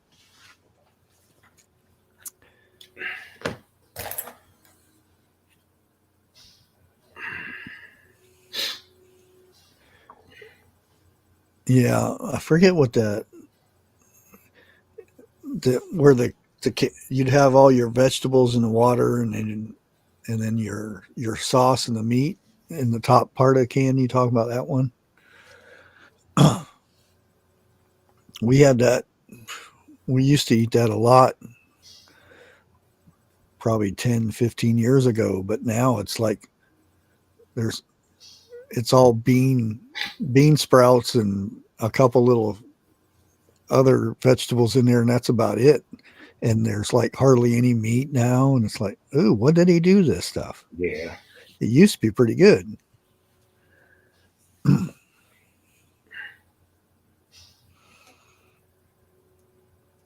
It's just like, Oh yeah, they do. That's where the meat comes from, is the broken patties and stuff.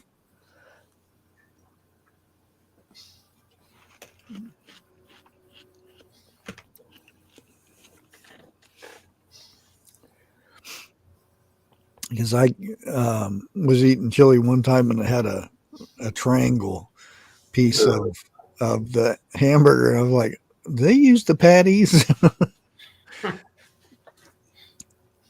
But Wendy's and I think it's Arby's are the only restaurants, well, in the around here, that use not frozen patties.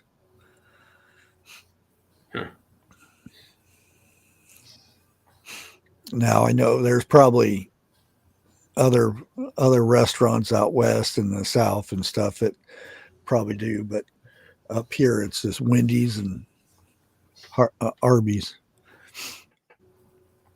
McDonald's uses them frozen, if you want to call them patties, meat patties. Yeah. Some of the box burgers, they say 1/3 pound, and you cook them to medium rare, and you look at it and you're like, wait, I didn't put that on the grill. It's Yeah. like all shrunk and yeah, full water. You get these big old patties look like that, and you close the grill, and you come back, and everyone, what happened? Who stole my burgers?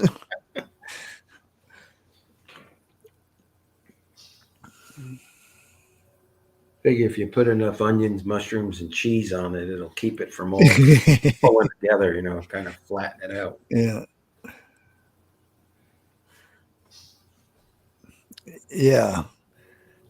Sludge.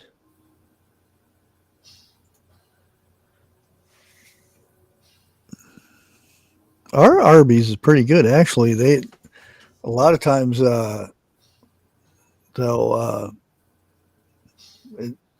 like their fries, they forget to put salt on it or something. Yeah, it's seedless. It's hard to get a seeded watermelon nowadays unless it's um, a farmer or something around here. Hey, Ziggy.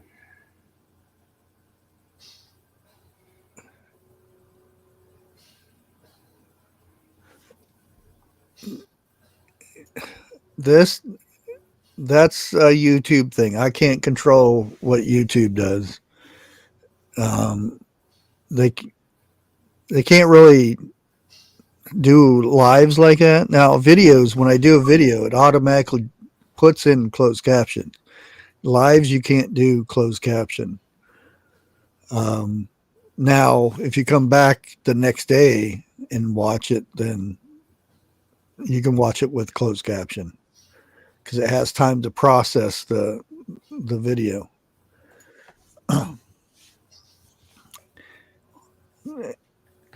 Unless I have somebody up typing everything I say. Yeah. That'd be a lot of typing for an hour or 3 or 4 hour live. A lot of money too.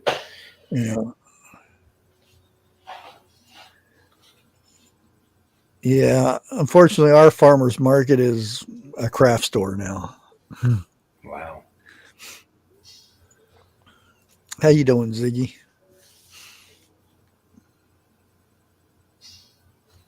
Turkey and nuggets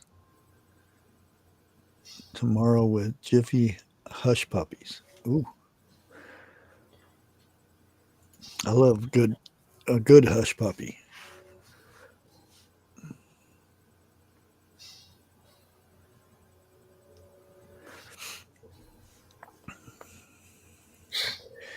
Yeah, but we're not allowed to use AI because there's a section when we're making videos. I don't think there is for lives. I'm not sure, but for videos, there's a section in there saying asking you if you use AI, and then if you push yes, it says is it basically asking if you're tricking people about it, Mm-hmm.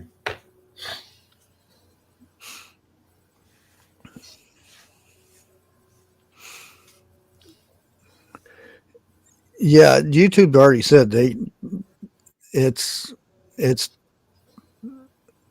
the process that would take to do closed caption on a live you wouldn't be able to go live. It would be lagging so bad. It would probably be about a 30-second delay. Right now it's what, about a 5 to 10 second delay from when I say something to when you guys see it.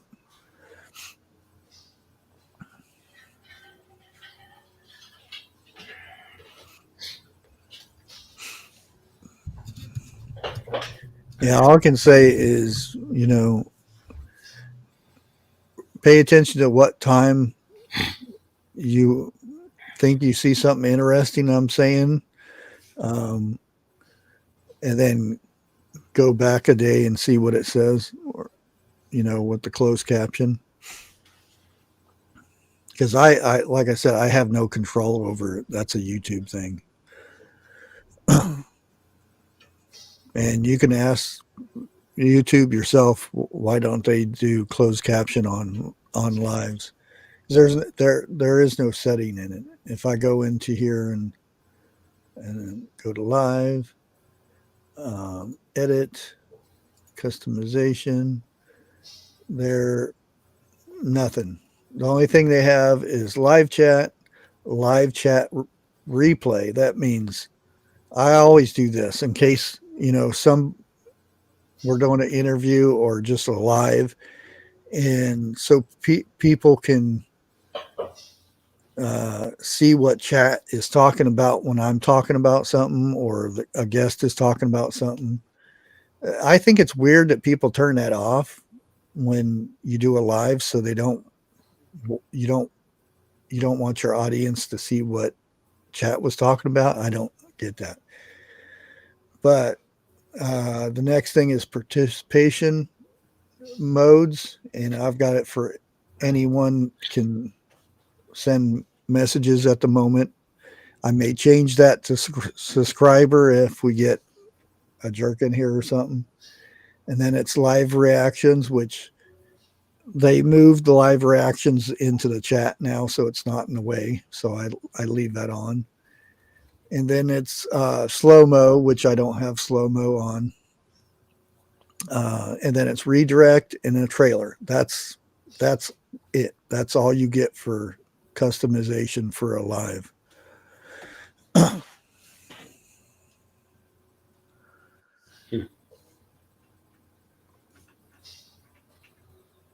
It has nothing to do with the owner. That's what I'm trying to tell you.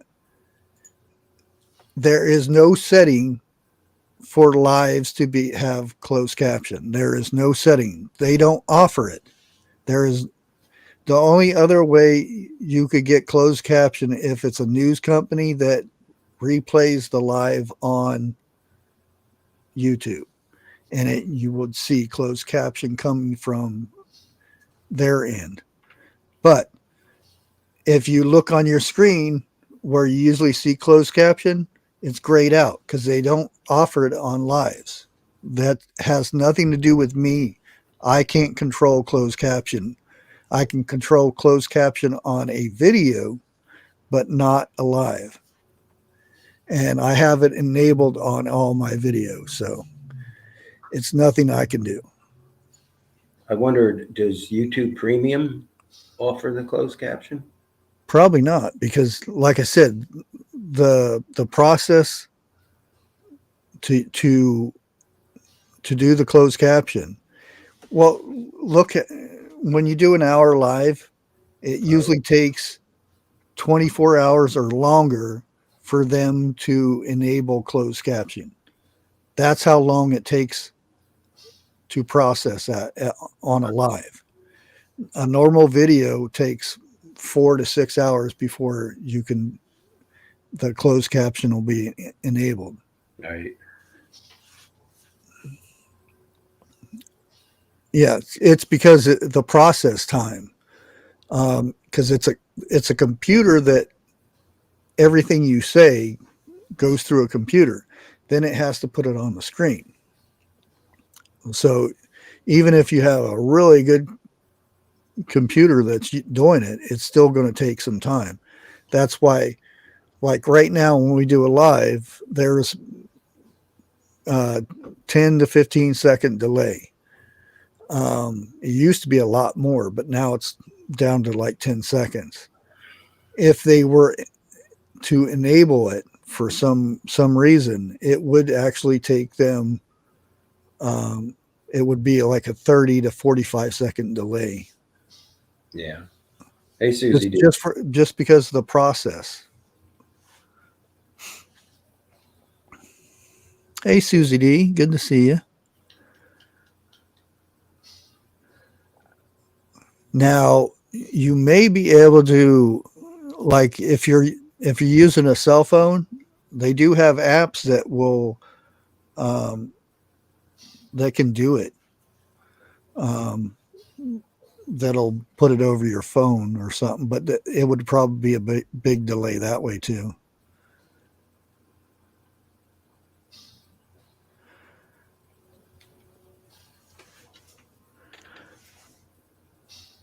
Okay, you have premium. Okay, that answers that question. Yep.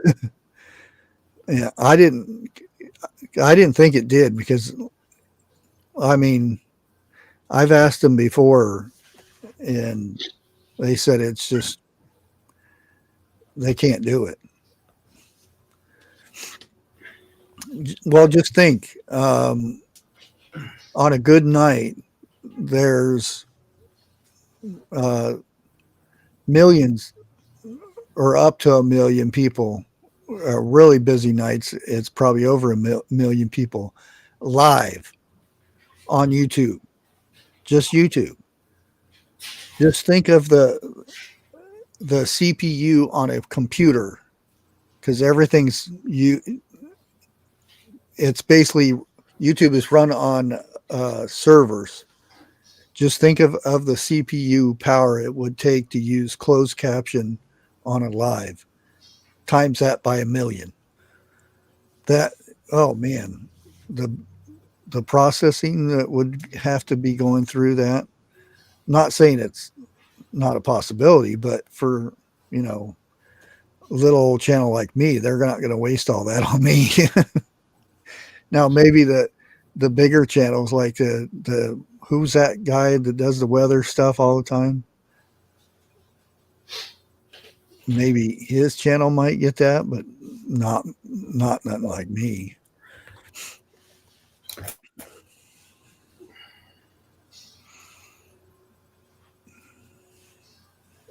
Yeah. Oh yeah, that's to me, I think watching the weather is like watching paint dry. Woo! Oh, look at the clouds are moving. You know. Oh, I look out the window. It's raining. Okay. I don't do the weather. I'll get if I'm at work or something, I'll get a warning saying there's possible tornadoes or high winds or something. And I'll like, oops, better make sure all the plastic is picked up off of out of the lot and stuff, because that stuff blows and gets caught and everywhere. But yeah, I'm not a weather person. The only time I pay attention to weather is I am. April. Well, you have a good reason. I mean, Yeah. we have tornadoes here, but like I said, I've seen them close, but not going up the hill, because they don't like hills. They like the flat areas. Not to say they won't go up a hill, but you know, Normally don't. yeah. I just would rather not have tornadoes be a thing, but you know, it's a thing. Just like, you know, there's a rainstorm coming, watching the weather, watching the rain come on a screen, and then hearing it outside. It's like, is it? I just don't get it. If I hear it, you know, outside, oh, it's raining. Oh, it's windy out. You know, now I don't have a tree I have to worry about falling over.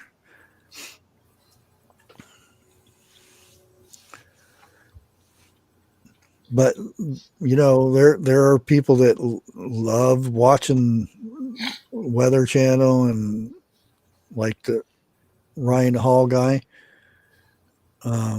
I've clicked on the link before and seen 100,000, 300, 400,000 people watching. I'm like, holy crap. Now, if, you know, lived in somewhere like Oklahoma and Texas and places like that, you probably watch it a lot more, but no, not my thing.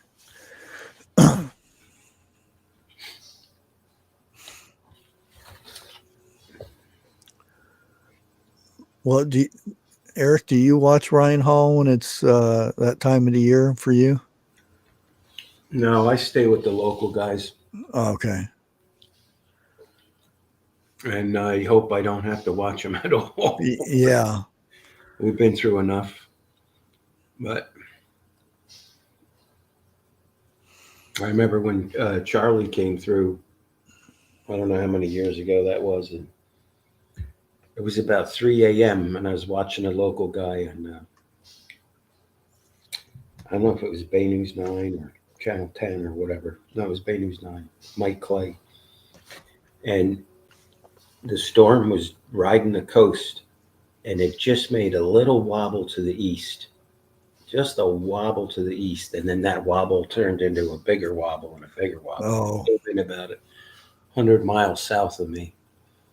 And that was a game changer for me, not for the poor souls that took the brunt of it. But yeah, when it's that close to the shore, I stay on it all the time because I want, especially like if it's 700 miles away, yeah. A bobble to the east. Well, per a mile, over 700 miles, that's a lot of movement. Have you ever evacuated? No. Okay. Nope. And, I could have, but oh yeah. B, have you ever evacuated when they told you got to get out? It's going to be the worst one ever. And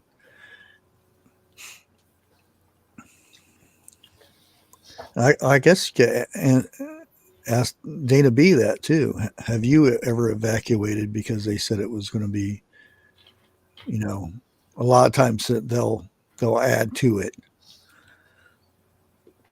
Turns out that you get a little bit of wind and that's it.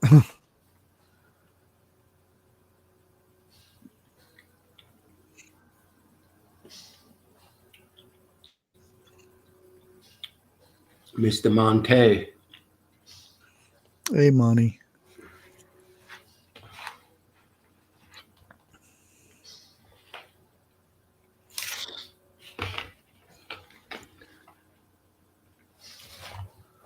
Yeah, I was sitting there looking at.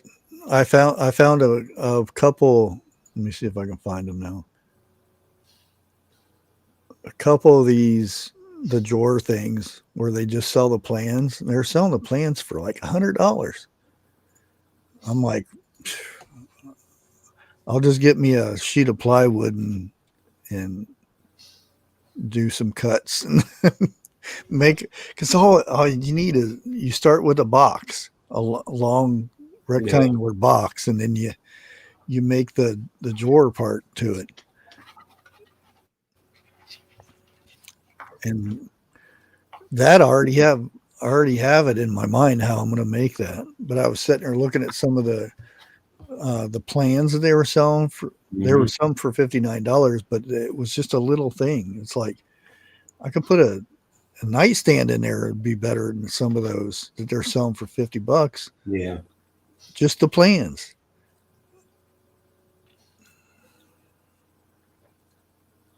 $10-minute video about the weather we will be getting. Oh.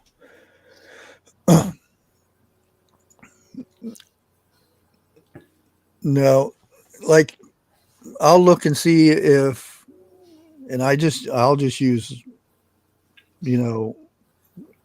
Google for a weather thing, and I'll see if it's like, if I go 2 days without water and it's look like it's going to be that way for 3 days, then I'll go out and water, depending how long of a stretch. If it gets bad to where we don't get water like last year for a whole month, and then I have to go out and water every day. But if I'll look at the weather and see if it's like, if I don't get rain in 2 days, then I'll look and see when the next day is getting water, determine if I'm going to water or not. Right. Hello. Oh, he got one. Oh, there he is. Did you? I thought I heard a bang. No, no, I haven't taken it. I haven't aimed at anything. Let's see. 901, right on time. I've never evacuated. Why would you need to evacuate? Oh, before I think it's your neighbors that evacuate. It's not you. they could all, I'll tell you, most of them, they could evacuate and I'd be happy. They hear all that buckshot and slugs coming through the woods. I've never used buckshot.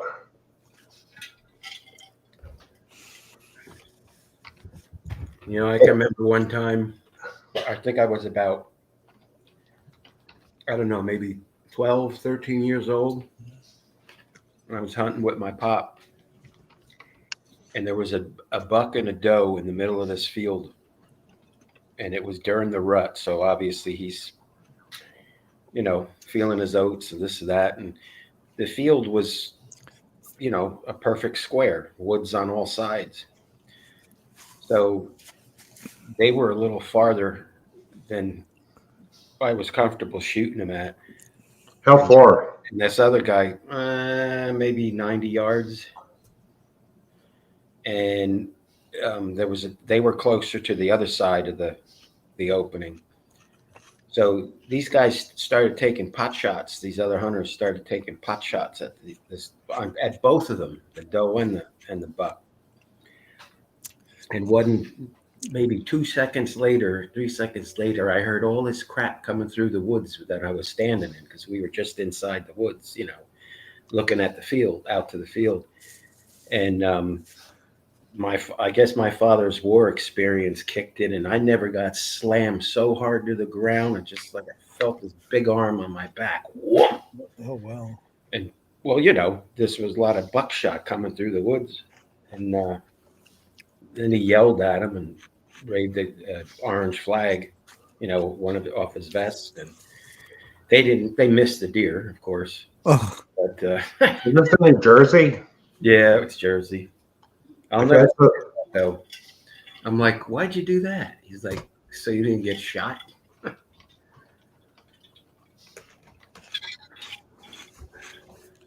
I'll tell you, it's dangerous around here during hunting season. A lot of guys are just trigger happy. Yes. And people don't think, if they're doing it like, and somebody's in the woods, especially with the slug, they could hit somebody. Well, yeah, you're supposed to know what's beyond your target, but a lot of times you can't know. But That was my last piece. I'm all done. I just got juice. what did you eat? Half a melon?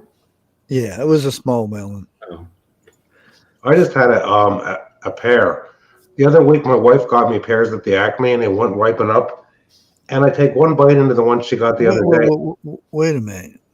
You got pears with Acme? The pears from the Acme. In the Acme grocery store. Oh. These are the ones she got I guess she got them Friday or Saturday. You take a bite into them, and all this liquid comes out. Oh, well, that's good ones. Well, yeah, actually, they're almost too ripe. We got peaches that are like that. You got to eat them outside. I was eating them over the sink. And then I have to clean my beard.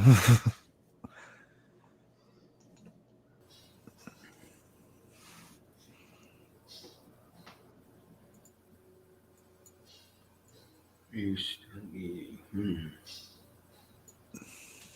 55-gallon drum of rainwater. Now, how many people had to evacuate? Because I put YouTube on first and heard Charles asking people if they ever evacuated. Well, I was asking the Florida people. Oh yeah, down there with the hurricanes. Yeah, because there's a lot of people they'll be there 50 years and never evacuated. And then there's people that go down there, and every little storm they go up to Georgia or wherever. Yeah. Well, I got the home I would stay in, or I did stay in, was my folks' home, which is concrete block. Yeah. Not, I mean, if that house goes, the whole neighborhood's gone. I mean, it's done. Yeah, I have a Yeah. block here. So, and plus I've got 2 generators that run on propane or gasoline, and that served us well last year. So, you know, and then you always got to worry about looters and Yeah. that. Although they were pretty good out on the barrier islands, boy, they popped 80 people in one night. Oh, It's wow. sad. It's sad that people resort to that, Eric. Well, the law down here, you're looting, you're getting shooting. Yep. That's just not. That's a no-no. Did anybody attend the party today? What party? A lot of people. Well, I could tell some of my neighbors had people over. Because I work Oh, today. I just threw some meat on the grill and some corn. Fed what, 1, 2, 3, 4, the four of us. So not exactly a party, but no. I was never big about the. I'll watch Band of Brothers and stuff, and yeah, that's what my pop watched. yeah. Oh, and GG Gal 55. I'll tell you about the story about fawns. The mothers leave these fawns off and come back for them later in the day. That's not uncommon to see an abandoned fawn. They do it because the fawns are safer because they don't put a scent out like the mother.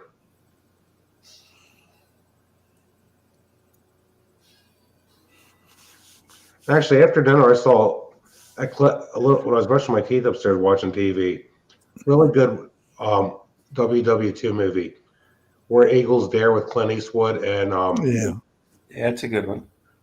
Yeah.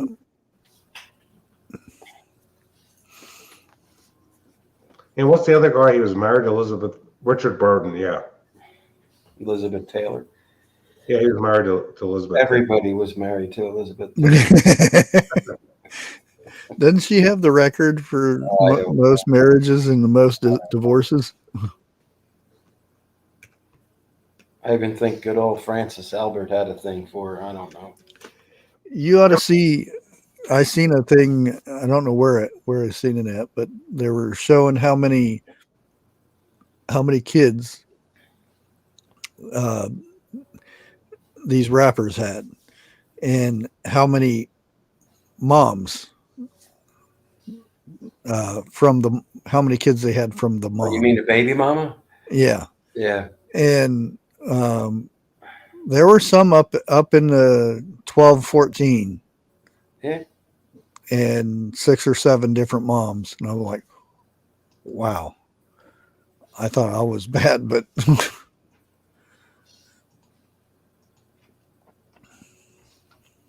I saw a thing on I forget his real name. Snoop Dogg, but his real name. Mm-hmm.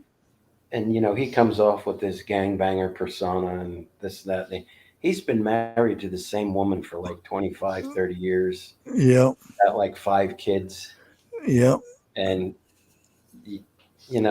I mean, he goes to all his kids' sporting events and yeah. So it's just a lot of it's all show. Yeah. He figures Sinatra was married quite a few times. And then a lot of it isn't all show. Yeah. Yeah, Frank was a crooner. He's in a different place singing every night. It's, I tell you, when someone's on the road like that, it's probably hard to have a good relationship. It was his lifestyle. Just like these baseball players, the major league players, they're gone so much. Well, it's you like the singers and stuff. You got to act like you're available, even though you're not, because you get more famous or draw more of a crowd if they think Because if you get more girls, then you get more guys coming in. That's more people that come to the shows and stuff. Receipts. Yep. Yeah. And that's one reason I quit with the singing and the drums, because Joseph's wife didn't work good with doing that. Yeah. Because Hey, you walk off stage and you have women jumping you in, giving you objects of clothing and stuff. Didn't go well. If Ziggy doesn't mind saying, you don't get rain from May till October. I wonder if you're in. I know there's parts of like eastern Washington State and part of Idaho that have, a stretch where they don't get much rain. Like, how could you grow much out there if you don't get rain from May till October? Well, you can say the same thing with Arizona. They grow stuff all the time. Called irrigation. Yeah, right. Drill, baby, drill. Get them pumps. Yeah.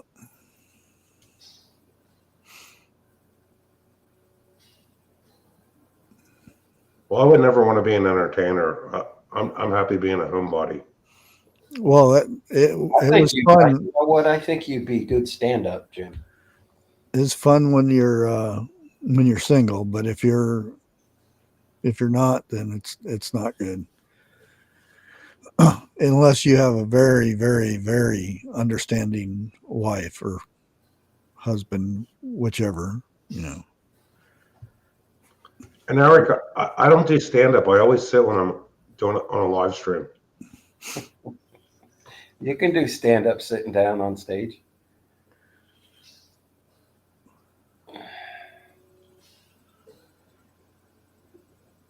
And I don't play any musical instruments.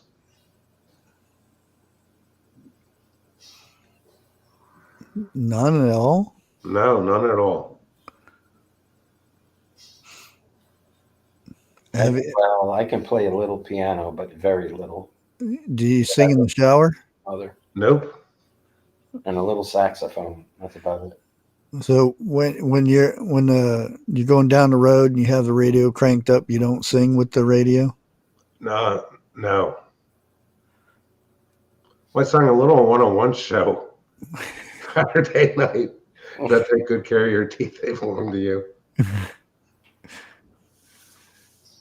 And my son's talented. He plays saxophone, guitar, and he knows how to play bass, percussion, and flute. Yeah, I've done basic bass, I'll put it that way, is pretty easy. Yeah, the rhythm. Yeah. Some of the stuff that like Metallica does and stuff, that's a lot more complex. They really get into that. Speaking of music, I don't know if like where you guys are at do this.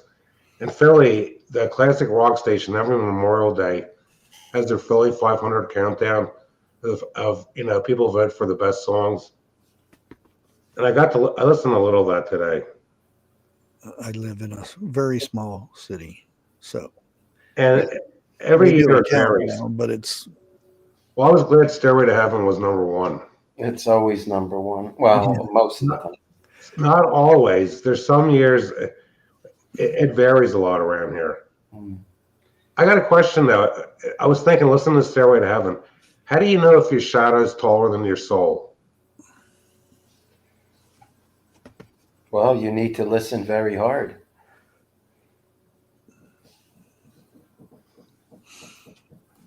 All right. Well, it kind of puts it out there, the very first part, and he's buying his Stairway to Heaven. Right. That's like Sympathy for the Devil, the Stones. That was in the top 5. Yeah. I rolled the tank and held the general's rank. I mean, how do you write that? Yeah.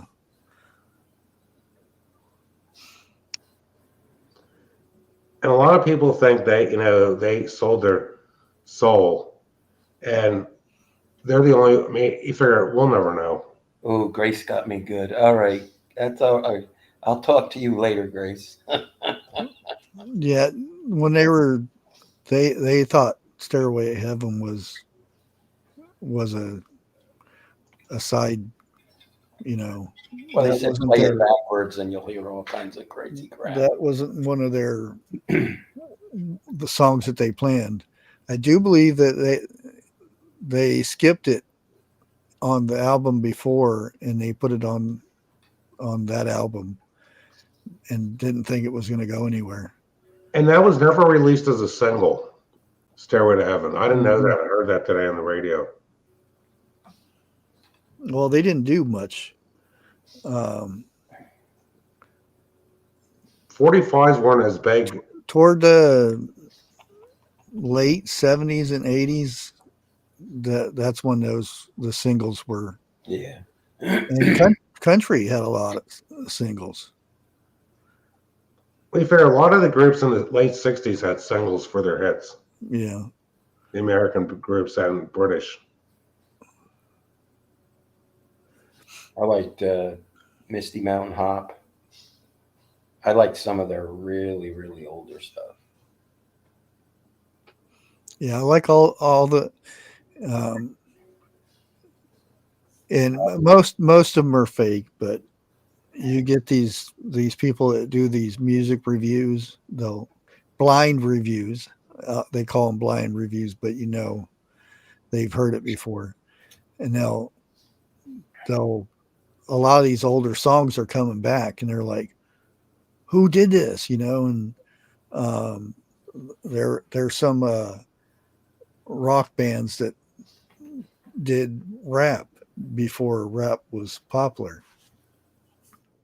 Van Halen did a rap song. Well, considered rap, I guess you would call it. What was it? Sweet Hustler comes up to me one day when I'm walking down the street, minding my own business. He said, he looks me up and looks me down. What be this? What be that? Oh God, I can't even. That's David Lee Roth. Yeah. Yeah. If there's a lot of people, You heard New Revolution. there's a lot of young people in their 30s that never heard the music we heard growing up as a kid because their parents weren't into it.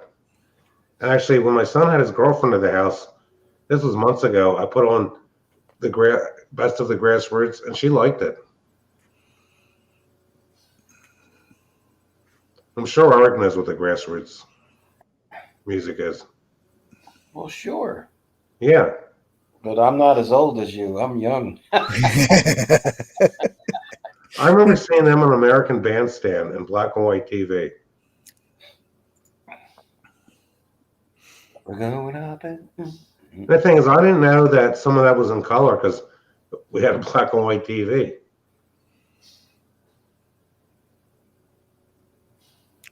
I think Grace is trying to make up now. Give me a big hug. What a great studio. She hit me with what was it? Let's see. Let's see. I gotta look for it now. Oh, she slapped you with one of Jeff's farts. Yeah, that's it. A fart slapper. Okay. Now, I typed in top 100 rock songs. Okay, for classic rock, they have Hotel California, Bohemian Rhapsody, Stairway to Heaven, Smoke on the Water, I Can't Get No Satisfaction, and Freebird. Yeah, Deep Purple didn't make it the top 20, I don't think. I'm surprised that Deep Purple getting in there. What, Smoke on the Water? I mean, it's an excellent song, but That's like the one or two of the most famous riffs. riffs, yeah. Well, Yeah. Alternative rock, and they only have 3 on here for whatever reason, but yeah, so still. Smells Like Teen Spirit, Yeah, that's Kurt Cobain. Yeah, that made the top 20 in MGK. Yeah. Blurry, Who? Blurry, Blurry. Puddle Mud. Semi-Charmed Life, and that's Three-Eye Blind. And then the next category is hard rock metal. And Wait a okay, minute. the first one, Can we guess? yeah, Heavy metal. yeah, Sandman. Enter Metallica? Sandman, Metallica. Ooh, I got it. Hooah. Second one, number 2, and I don't know if these are in order. I'm just reading them as in order.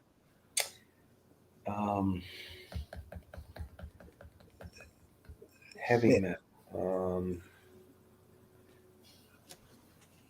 God, that's so many. Go ahead. Thunderstruck. Oh, okay. AC/DC. Yep. Third, Highway to Hell. Okay, they're in twice. And that whole album was awesome. And I'm surprised the one I thought of, AC/DC, wasn't on this list, but it could probably be very well. Which one was that? Shook Me All Night. All Night Long, yeah. I like Shoot to Thrill. That's a good song. That's a good one.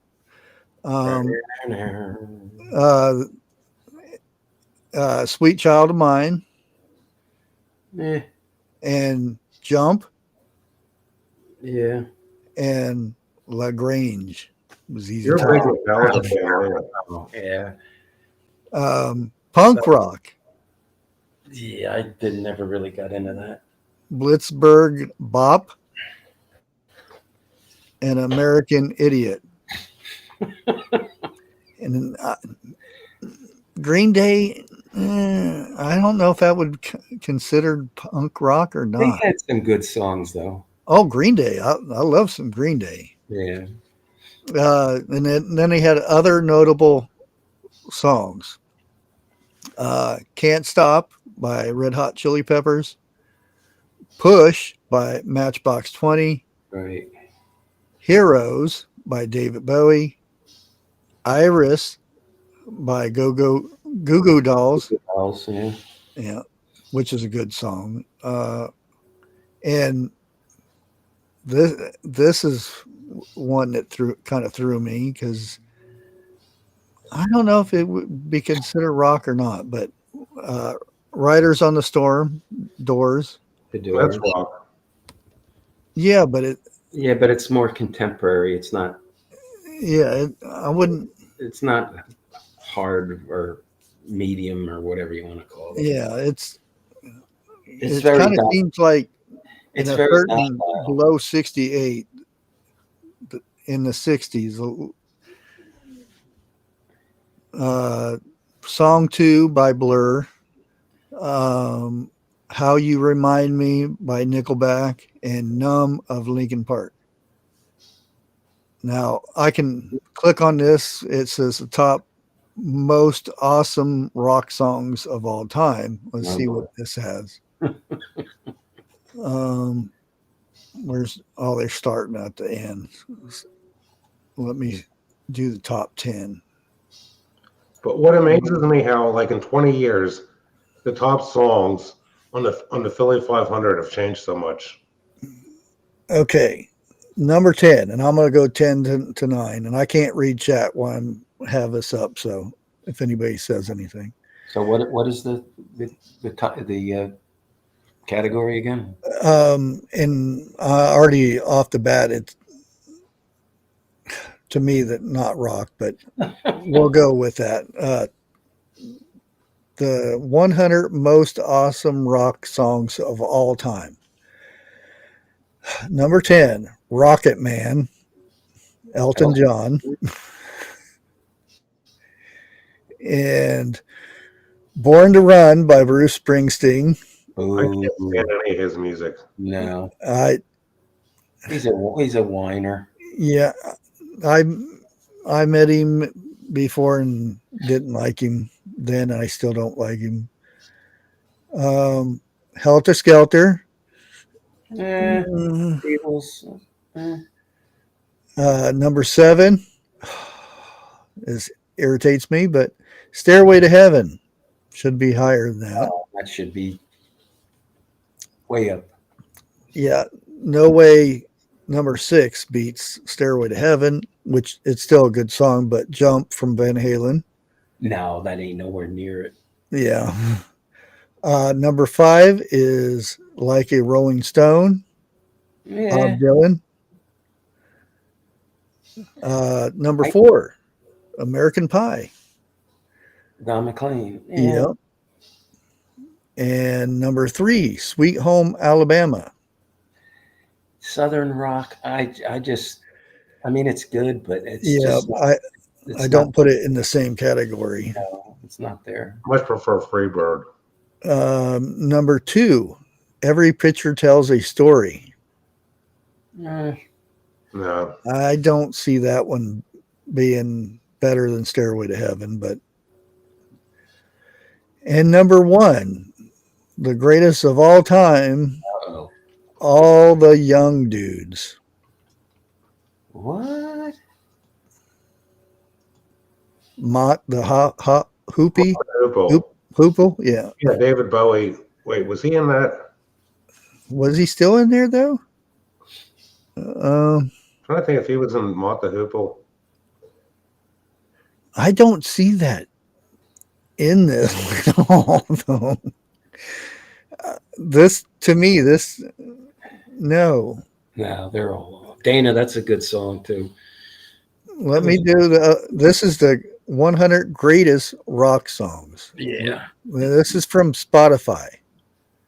They're wrong. I mean, if you're going to put a Van Halen song in there, put in "Hot for Teacher." That's it. That drum riff in the beginning. Oh yeah, that's off the whatever.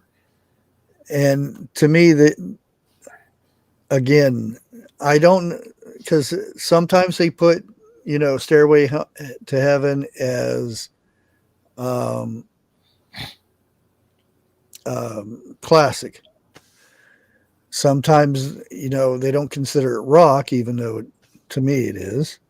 And what happened to "Back in the Saddle Again" by Aerosmith? That's one of the greatest songs ever written. Oh yeah. And Dream On. Yes. What happened to Boston? Yeah. And I already tell this is number 1 song, according to this one. And this is just a created song list, but yeah. Number 1 is Can't Stop, Red Hot Chili Peppers. Number 2, it's a good song, but Paranoid. 3 is Iris. 4, Heroes. 5, Jump. And 7 or 6, Song 2. And yeah, I'm gonna stop because if you don't put, and I don't know, if you don't put Stairway to Heaven in there, how can it be? Oh, this is VH1's greatest. We'll see what they have on there for theirs. Okay, they have it for 3 here, but they have. I remember 30 years ago, a former classic rock FM station that's all sports now, they would have a countdown of the top 100 albums, and they would play both sides of the album. And he'd always have Doors, one of the Doors or Moody Blues out, like Days of Future Past, would always be in the top 20. Okay, number 10, and this is VH1. I'm starting at 10, even though it's a 100 thing, but I'm not going to go through 100 songs. Good song, but I don't consider this rock, but Imagine, John Lennon. John Lennon. Yeah. Good song, but I don't. Hey Jude. Beatles. I consider that rock, though. I don't know. See, I think there's a barrier between parts of the 60s. Well, even there were, to me, where's the guitar and the drum solos? That's rock to me. Right. You Definitely. got to remember bushcraft. When I was a kid, a lot of older people, if they heard an electric guitar in a song, they labeled it rock. Any electric guitar. And you got to remember this next one, I know a lot of people like them and everything, but to me, they're not rock. Good Vibrations. Oh, the Beach Boys? Beach Boys. They were more pop rock than rock. Um, Little Do Scoop. That was one of their best. And again, I'm a big fan of the Doors, but they were on that edge to me. Yeah. Light My Fires, number 7. Hotel California's number 6. And I don't agree with this one either. Born to Run, Bruce Springsteen. Yes. Like a Rolling Stone, Bob Dylan. I don't consider Bob Dylan, a lot of that is really as rock. It's more folk music. I never could get into Dylan. Same here, Eric. And number 3, Stairway to Heaven. Man, it should have been one. And Respect. Aretha Franklin. Yeah. That's not rock. Aretha. Look at it like this. You got to remember, the Beatles kind of ended Elvis's career, and according to Frank Sinatra, people like Elvis kind of like made his career go down a little. Number 1. Any guesses what number 1 is for VH1? Beatles, A Day in the Life. No. No. Tony Basil, Mickey. No. I can't get no Satisfaction. Yeah, Rolling Stones. Yeah. Now some of theirs I wouldn't consider it rock, but some of theirs, yeah. Yeah.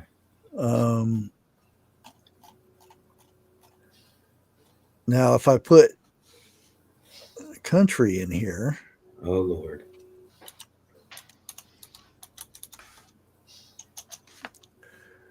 Let's see. Hey, what's the matter? What are you protesting?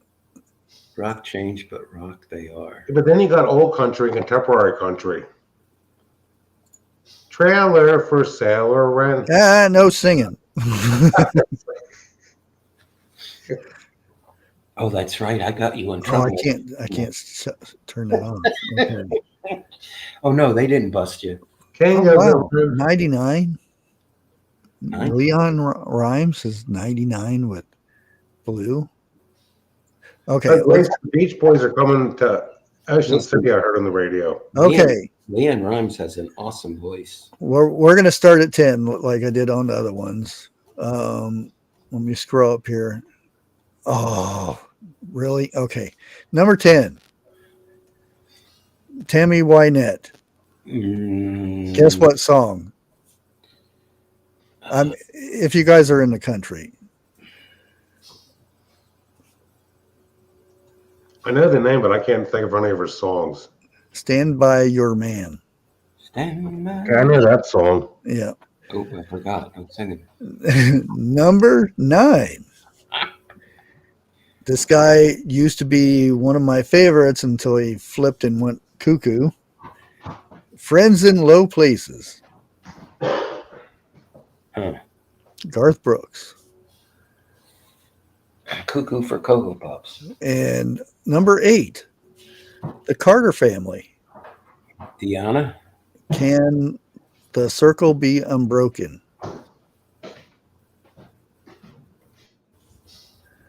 Number 7, Loretta Lynn.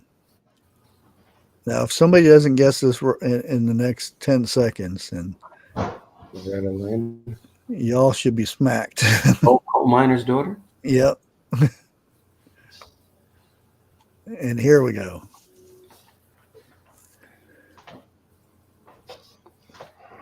Oh no, it was okay. Number 6, Hank Williams. I'm so lonesome I could cry. Now I was like, wait a minute, but Junior did sing this too. Right. He also sang Monday Night Football. Number 5, Johnny Cash. Think of one of his famous Oh, songs. folks. No. One named So. Walk the Line. Yeah, Walk the Line. But some of Johnny's songs were, you could say, almost rock. Okay. Number 4, George Jones. He Stopped Loving Her Today. My uncle sung that all the time. And number 3, Willie Nelson. Guess what song? All the Girls I Loved Before. No. Oh, Whiskey for My Men and Beer for My Horses. No. He already played with the Allman Brothers, Willie Nelson. On the Road Again. Oh, that's right. And this is another one. If I tell you who it is and you don't instantly, oh, Patsy Cline. Stand By Your Man. No. Oh, Crazy. Yeah. And again, Dolly Parton. Well, she had a lot of hits. Yeah, but her biggest one that everybody copies. Oh, I Will Always Love You. No. I mean, you go on TikTok and everybody's singing this song. Oh. Jolene. What's her Everybody most popular song, though? Well, she has a lot of songs, but Yeah. one of her famous ones is Jolene because who's that? Hannah Montana lady, girl. Yeah. She Miley Cyrus. yeah, she came back with it and got real popular. I know a young band that does Jolene real well. Yeah, I have somebody on my friends on TikTok is heavy metal and they do Jolene and she does it real good. I was like, I never did like it too much, but I was like, wow, that she did really good. I'm gonna go up from 11 and go lower, well, higher. Charles, the Trips do a good Jolene too. The girls. Oh yeah, yeah. Very good. Merle Haggard's on here at 11 for Mama Tried. Marty Robbins, El Paso, Yeah. which that's a good one. God, Marty Robbins. He had that long black hair. And He always wore a white suit. Charlie Pride, what's his famous song? Oh, Kiss Most an Angel, Beautiful. Good Morning. Say it again? Kiss an Angel, Good Morning. Oh, okay. Yeah, my dad used to sing that all the time. And Glenn Campbell, I don't. Well, one thing I'll give Glenn Campbell, he was an awesome guitar player. Yeah, for One Elvis. of the best I've ever seen. He Yeah, was in the Wrecking Crew for a short amount of time. Well, Glenn Campbell would have been the linesman, the Wichita lineman. linesman. Yeah. Yeah. I'm just a lineman for the county. Kenny Rogers, the gambler, of course. Yeah. He had a lot of good hits, though. Oh yeah. He ruled the 80s. George Strait, Amarillo by Morning. I think that was a remake though, if somebody else did that one. And Randy Travis, Forever and Ever, Amen. I think you were exposed to a lot of country music as a youth, weren't you? By your dad or your grandpa? Oh, my dad. Okay. My dad and my uncle, they sung it at so many places. Mainly my dad. My dad was did a lot of Elvis Presley, because he already had the hair and everything, and he did the impersonations and stuff. That's how I actually met Elvis. My dad was in Memphis, Tennessee, impersonating Elvis, and who comes in at Elvis, and Wow. they actually got up and sung a song together, and came over, and I was at one of the tables, and he introduced himself and rubbed my head, and they did their talking and stuff. I didn't know who he was. I just know my dad sung his music too much. What age do you think you were when that happened? 7, maybe 8. It was right before he died. Yeah. Now, how would you guys? What do you like the Carpenters' music? What would you classify that as? Easy listening? Pop. Easy listening. Yeah. Yeah. Here's another Hank Williams, Your Cheating Heart.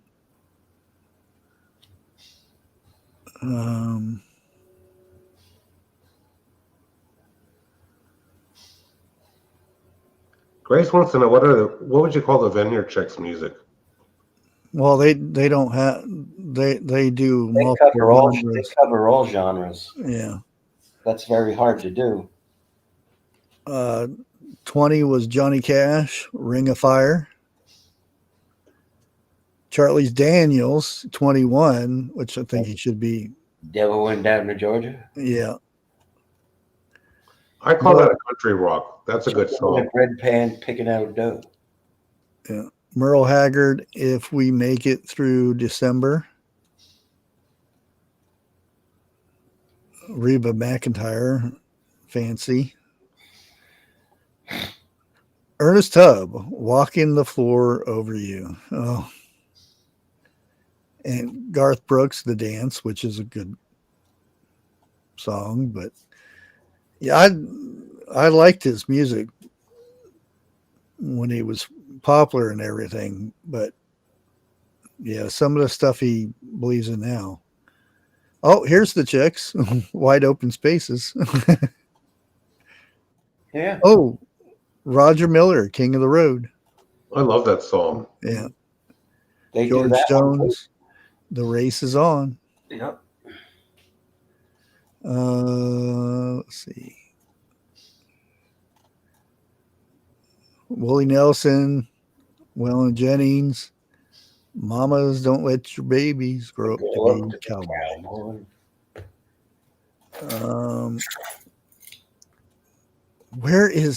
How can there, oh, there's Shania Twain. Well, I liked her when she came out. it was always like her against Faith Hill. Who's better?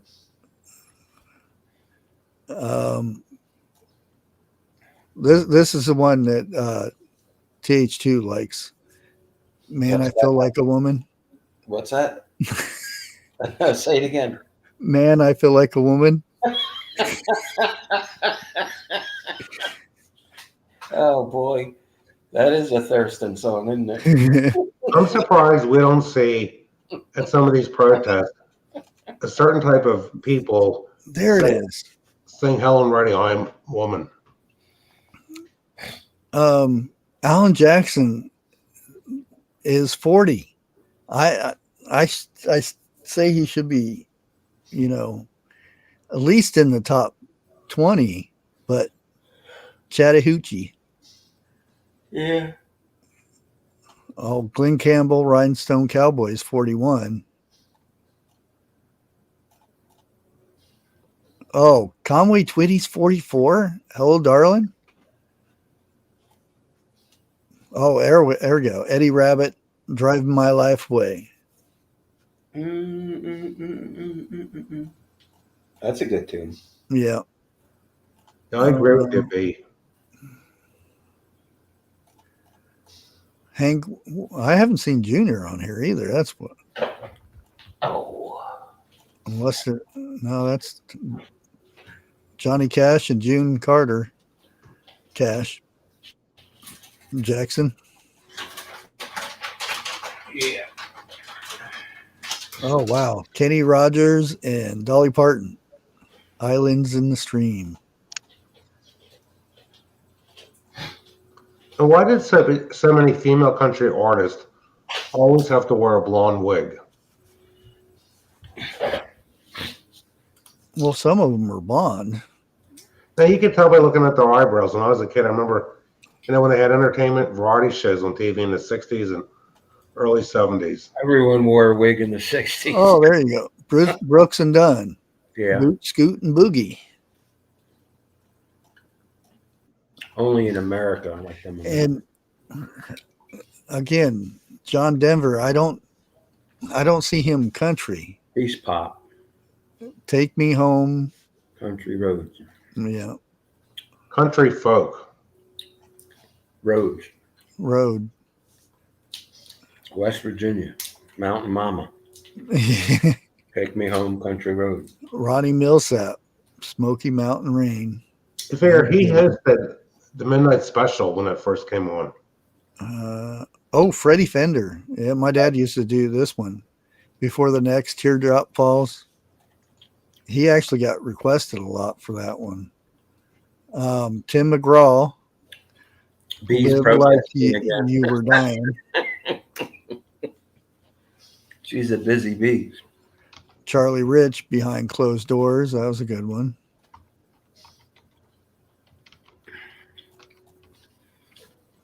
What in the world is that woman protesting now? Oh, Tanya Tucker, Delta Dawn. Country.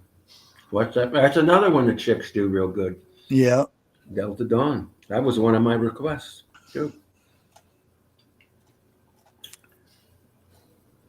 This is mainly a lot of older ones. Oh, here's a Junior. 80. How is this 80? You go to a bar It's seniority, man. and play this song. Everybody sings it. Family tradition. How is this 80 out of the top 100 songs? How is that 80? I mean, I'm not saying it should be in top 10, but still. Hey, Grace, you need to refresh. Oh, Dwight Yoakam. Guitars and Cadillacs. Alan Jackson. Where were you? Yeah. When the world stopped turning. That was a good one.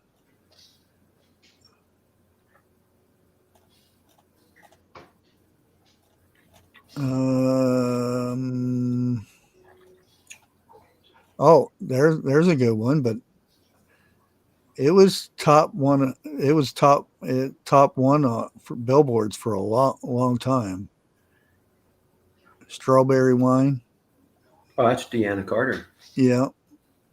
Pretty girl. Yeah, that's 90.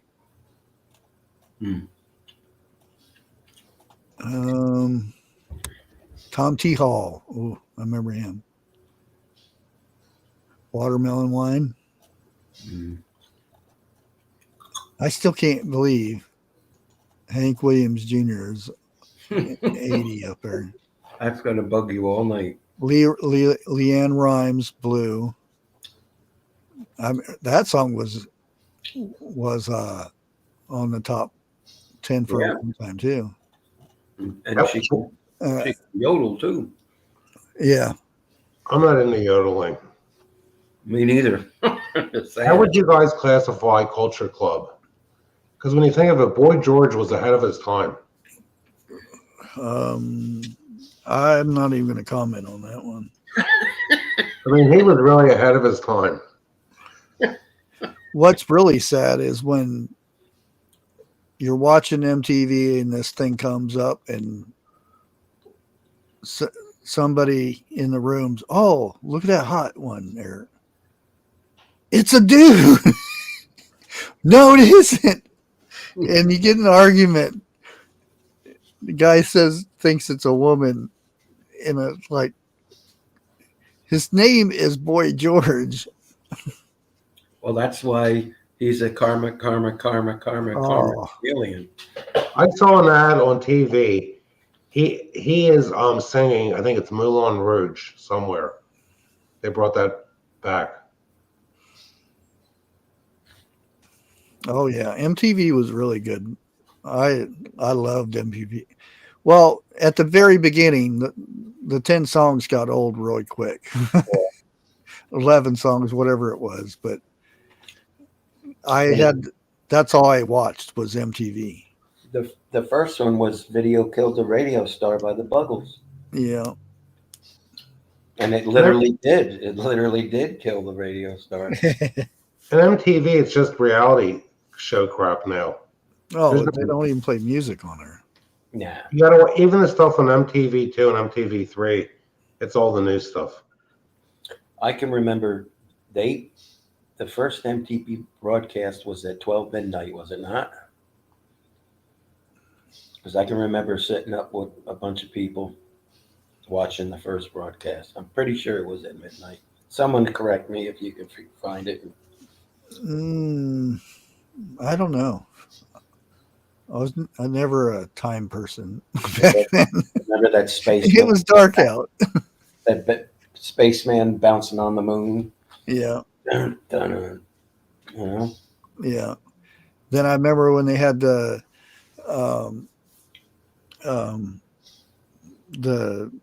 news guy started doing the news stuff on there.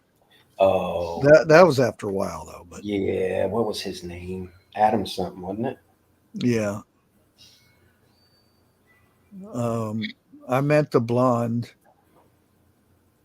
She was really big time chain smoker. As soon as one was going out, she already had one lit up again. Yeah. Then there was a guy named Mark. Then Kennedy, who still calls herself Kennedy, who was a financial analyst on Fox.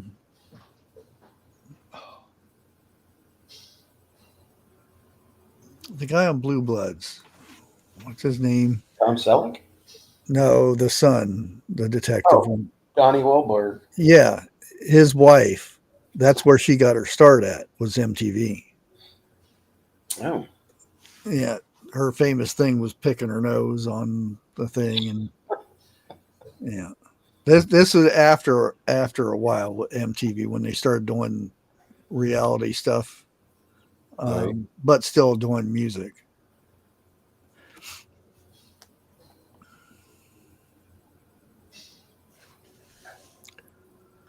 Oh.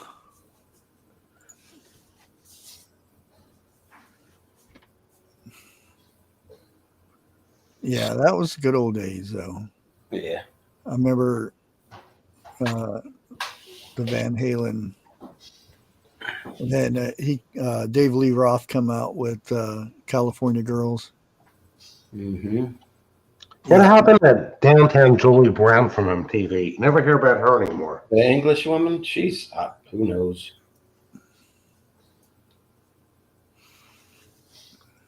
You figure just like Let's see. She used to say wubba wubba wubba, didn't she? just like Marilyn McCoo hosted, Solid Gold, and then after that, you never heard much about her anymore. Are you kidding? Marilyn McCoo had an awesome voice, and Billy Davis Jr. Yeah, but they did a duet together. They got married and divorced. But after Solid Gold, her career kind of just fizzled out. Okay.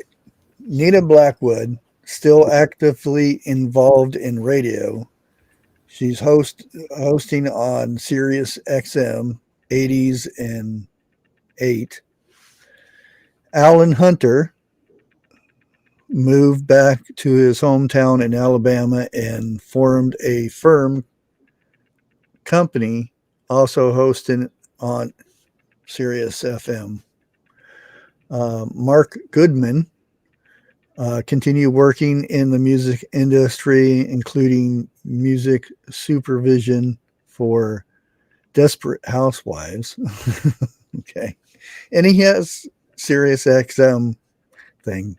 Carson Daly, well-known television personality hosting The Voice. That was later into the thing, though. Martha Quinn. Oh, that's her. Currently in recovery after being diagnosed with cancer. And I'll be back in just a minute. Here, hop up, Cat. Hurry up.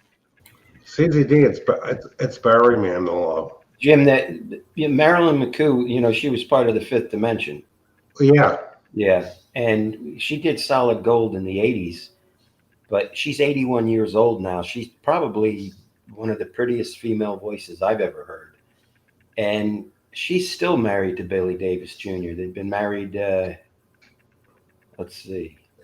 I thought they got divorced, then maybe they remarried. 53 years she's been married to him. Wow. And the Fifth Dimension went from 1966 to 75. You know who else has a really good female voice? Remember the 3 Degrees? Sheila Yeah. Ferguson. Yep. When will I see you again? I remember when that was a really big hit in the early 70s. Marilyn McCoo has a 4-octave vocal range. Well, she did. I was always impressed by her. But the whole group was great. The whole group was great, yeah. And what would you classify that music as being? Oh, Lord. I mean, people label a lot of stuff soul music, but I really wouldn't consider it, soul music. It's that type of group, that's all up to personal interpretation, really. I mean, you could call it pop, you could call it contemporary, you could call it, I don't know. I mean, I never heard a bad song out of them. I know that much. And you figure none of the new music out there is any way similar to any of that stuff at all. No.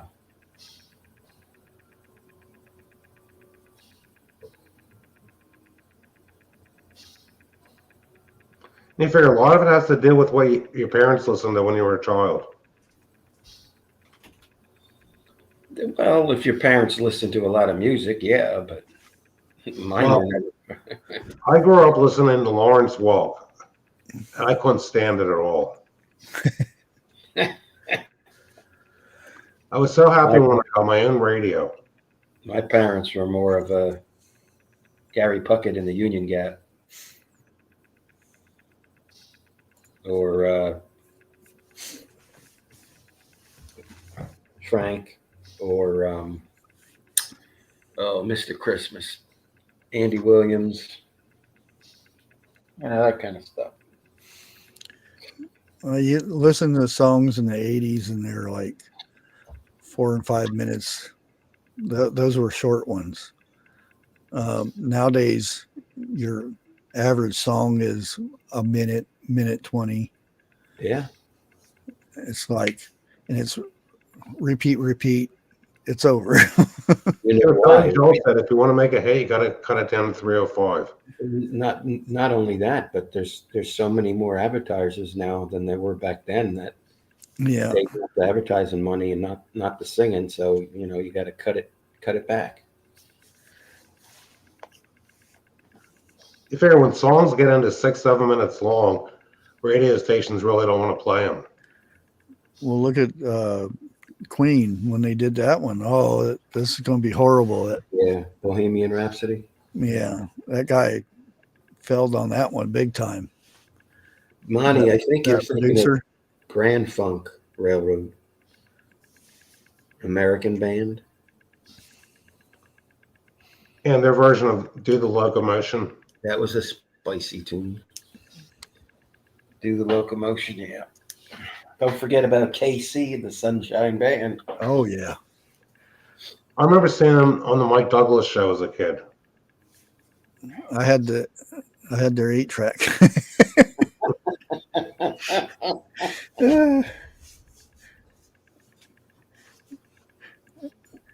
That's pretty bad when you tell somebody that you had their 8-track. Your 8-track player was always on the inside of the car, on the carpet under the dash on the transmission hump.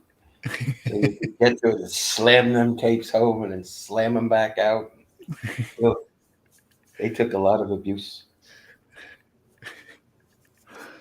They had a player. This was, oh, I don't know how long. Anyways, I told one of my kids, I said, rewind it for me. Right? Please rewind. Please rewind. Because it had it was a box. It had a cassette and an 8-track in it. Okay. Well, when the cassettes came out, then we moved it up into the dash. I think the 8-track player was so bulky that you'd have to cut your dashboard apart to just Oh yeah, and all that, which is probably why. Yeah. They probably had a power booster too. No. Back then, it was only equalizer. What do they call it? Muffler tape now. That's how it was mounted under the dash. Like I remember my parents had car when I was a kid, and it only had an AM radio because FM hadn't come out yet. Yeah. I used to love listening to the stories, where they'd read a story and they're different actors and stuff. All right. I used to love tuning to the radio and finding those stories. A lot of times you would get the religious stories, Bible stories and stuff. It was really interesting. But sometimes it was just, what's his name? The rest of the story guy. Oh. Now I got to think hard. Well, around here, there's some FM radio stations. The rest of the story. There's some Christian FM radio stations. And you guys all remember Harold Camping, right? The guy that predicted the rapture, then he had a stroke and died later. Well, they still have his network, and it's mostly like religious music. But every now and then, I can't think of the guy. There's a guy that'll restart that does a Bible verses for a good 15 minutes to half an hour. No, it's not Burl Ives. Oh. Burl Ives did. Oh, there you go, Paul Harvey. I used to listen to Paul Harvey because 710, I think it was 710 WOR. When the sun isn't acting up, it would come in crystal clear in my area. The past few months, New York radio stations just aren't coming in and go with all the solar activity. You should listen to Paul Harvey's "What Would I Do If I Was the Devil." Yeah, Devil is a good one. He would always sign off and say, good day. Yeah. My radio station when I was in Phoenix was 98 KUPD. What do we have up north? 99X and I think 1105 was the country station. Eric, when you lived in New Jersey, did you get any of that Philadelphia FM radio stations? I don't remember. I really don't. I know 99X was The rest of the story. out of the city. Did you get New York AM radio stations in Jersey? Oh, sure. Okay. I was only, 27 miles from the city? 28 miles? I remember when I was, and I can't remember what street it is on, but we stayed at an apartment complex, and I used to write. There was this country big bar, and they had some of the biggest country singers would perform in there and stuff. This place would get packed. I mean, big. The whole parking lot was filled, and I used to. And mind you, I had very long hair, and I used to ride my skateboard over there, and pick up on the country girls that going in and going out of the place, and used to get chased off by the security over there. Even back then, they were getting on the skateboarders for that stuff.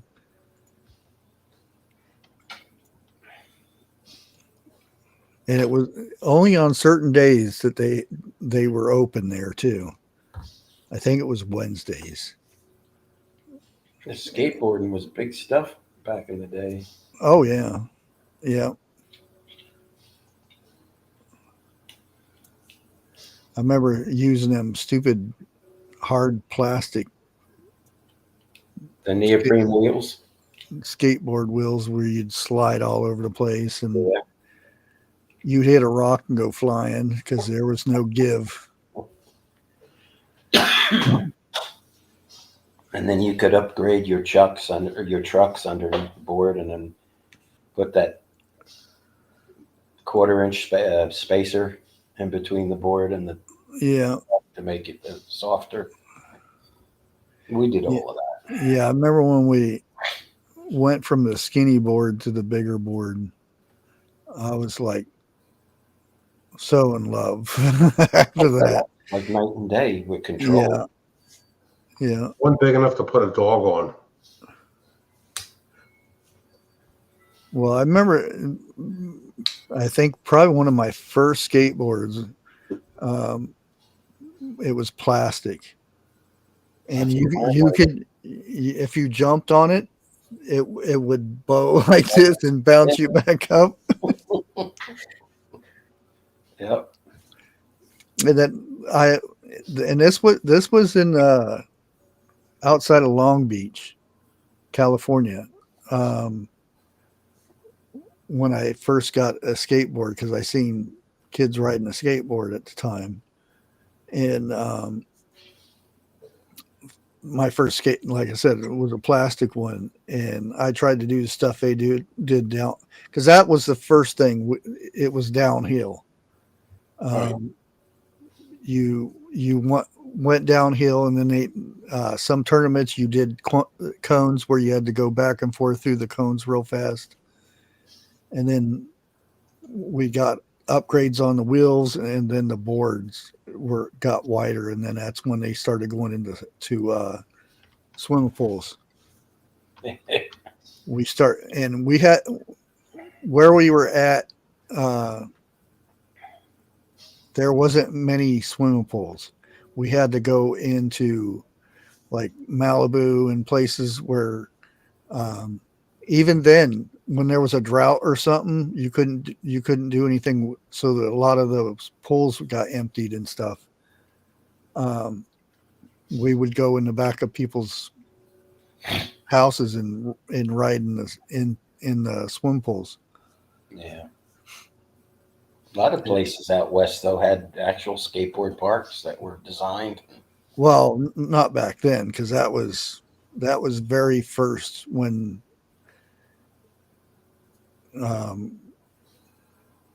after that's when Tony Hawk came on, and I thought Tony Hawk came on in the 80s. Early 80s. And his video games were big in the 90s. Because I remember it was, I can't remember. I remember being next to ocean and sand all over the place, which was horrible. When if you fell off the half pipe, Right. you would slide, and as soon as you get to the bottom, because that's where all the sand was, it Right. just tear you up.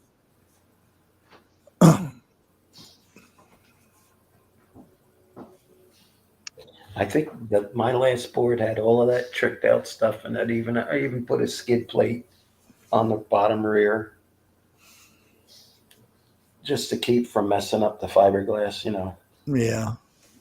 I think I still have mine somewhere. Yeah, there it is.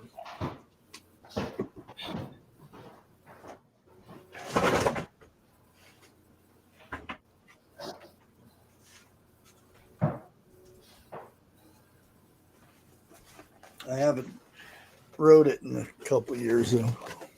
Oh, there you go. Yeah.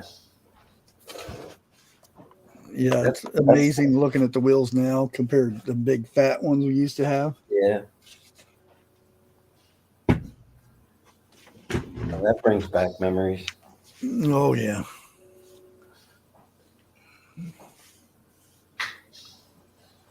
I still wear the skateboard shorts still.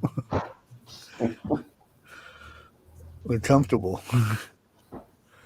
I wear cargo shorts. Almost like a skateboard shirt. Yeah. Yeah. I don't remember any of my friends skateboarding when I was a kid. I gotta have my pockets. I gotta be deep. Yeah, I'm wearing cutoffs now. Yeah, I remember when cutoffs were the fad. Oh yeah. Now people make fun of you if you have cutoff shorts. Really? Yeah. Well, that's what you do when the knees of your pants get too big a hole to wear anymore. Yeah. Some pants are sold that way with holes I in know. Yeah. Well, I remember early 90s, they used to put them up on a fence and shoot them with a shotgun Oh, to create the holes. yeah.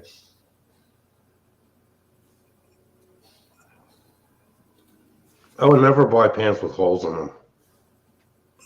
No. Well, that was you're cool and stylish back then. Yeah. Yeah, I don't like bell bottoms. Oh, I Well, never done bell bottoms. 70s. Nope. Especially riding a bike. It get caught in the chain. Yeah. Sure. Plus, if you walk on grass, the bottom of your pant legs go wet. That's probably the number one reason why young men fell on their bikes back in the 70s is because they were wearing bell bottoms. I never did the bell bottom thing. I didn't either. But I prefer straight leg jeans over boot cut. Yeah. And there was I think it was, I never did it, but you folded the bottom of your pants. There's a certain way they used to fold them and stuff. And like, no, that's too much work. I just put pants on and that's it. Same here. When I was a kid, my mother used to iron my T-shirts. I'm thinking, why do you iron my T-shirts?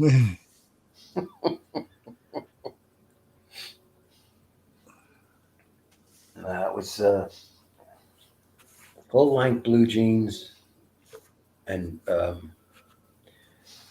not necessarily a tube sock, but one that would come up to at least mid-calf.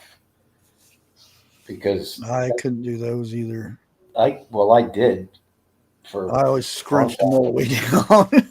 Well, that's how I got in the house with cigarettes. I put them inside. Oh. The sock. Well, yeah, they were good hiding spots. Yep. Does Grace buy jeans with holes in them? I don't I'm gonna think get so. in trouble asking her that. Yeah, you're in trouble. Grace is gonna sick Luffy on you. Hey. Hey, right? Yeah, we talked about this before, but yeah. What about it? 501 button flies. That was my jeans. I never liked the button fly. I liked the zipper. I didn't either. I like zipper better. Yeah, but and they're ready to go.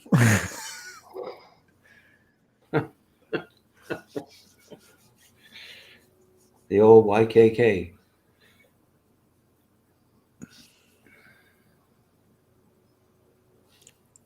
I don't even know what a pair of jeans costs now. I have to go look. Poor Grace, you get on your knees to scrub the floor. Get one of those things that's like a broom at Swiffer Jet. It's called a mop. Well, no, you got a pad you take in and replace that's got a cleaning product on it. Oh, yeah. Unless you have perfect floors and stuff. I'm still in a house that has the old flooring in there. You ain't mopping it with that little thing. It'll rip it right off. Well, Holly makes a mess drinking her water. All that. More 80s bands, I don't know about that. Well, maybe early 80s. Well, if you look online, I can't believe a pair of Lee jeans is $70. I just wait for. Yeah, but they're probably sales. vintage though. Well, the 501s were like $400 or $500. Jeez. I need the Lee brand because we get a Boskov out every week. $70 for the Lee jeans for men. That's the regular price.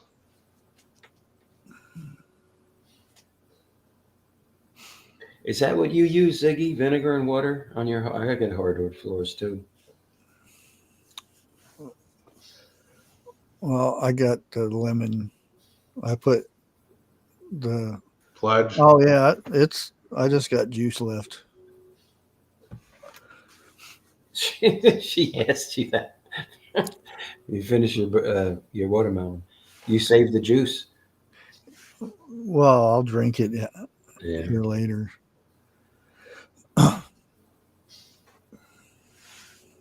Did you eat a whole watermelon?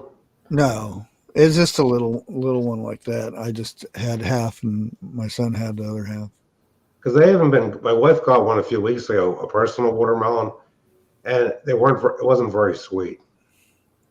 Yeah, the one we had the first because I don't go and just go to the store to buy a watermelon. If I see it and it's cheap, then I'll buy it. Right. Now, if I go to which is out of town. It's they sell a lot of produce and stuff. It's a roadside little store. Sometimes they'll have farm grown watermelon around here that, where you have to spit a seed out. Ones that actually have seeds, and they taste so much better. Mm. Well, seedless watermelons still have seeds in them. They're just but not as many, because they just do it.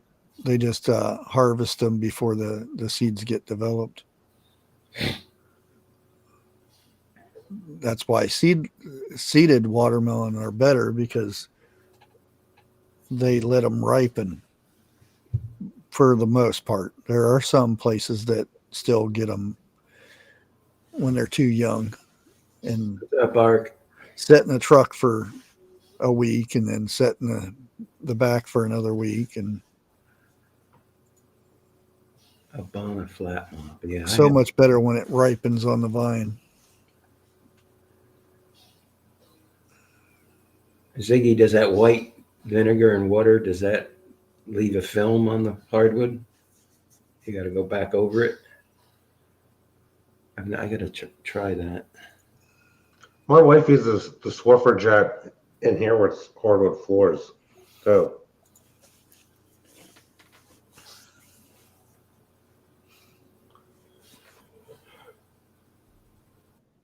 Like, my wife takes care of the cleaning and most of the food shopping.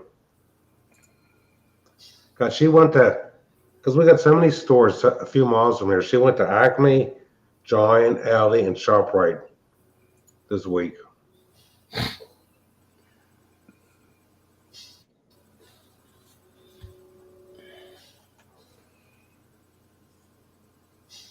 Oh, Grace, your chicken poops on the floor.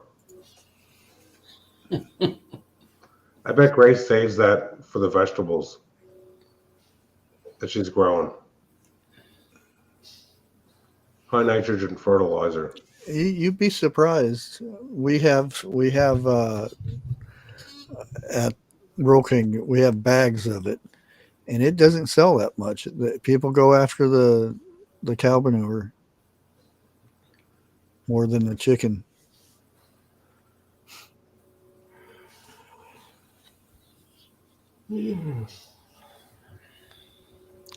Yeah, Swiffer stuff is. Yeah, I like using stuff that doesn't burn your eyes or your nostrils when you're using it to clean. The easy thing, outside when she does it. fill a jar up with vinegar and put lemon chunks in there, lemon peels and stuff. Well, wife saves the lemon for her water. She's always putting a wedge of lemon in the water. Well, usually nobody uses the ends of the lemons because I dehydrated a bunch of lemons. So all the ends, because there's no need to dehydrate that. I just put that in a jar and then fill it with vinegar, and that's what I use for cleaning. Okay, Ziggy. Yeah, no, I know you can buy it. I was just wondering if you had like this special concoction that you whipped up with the white vinegar and the water.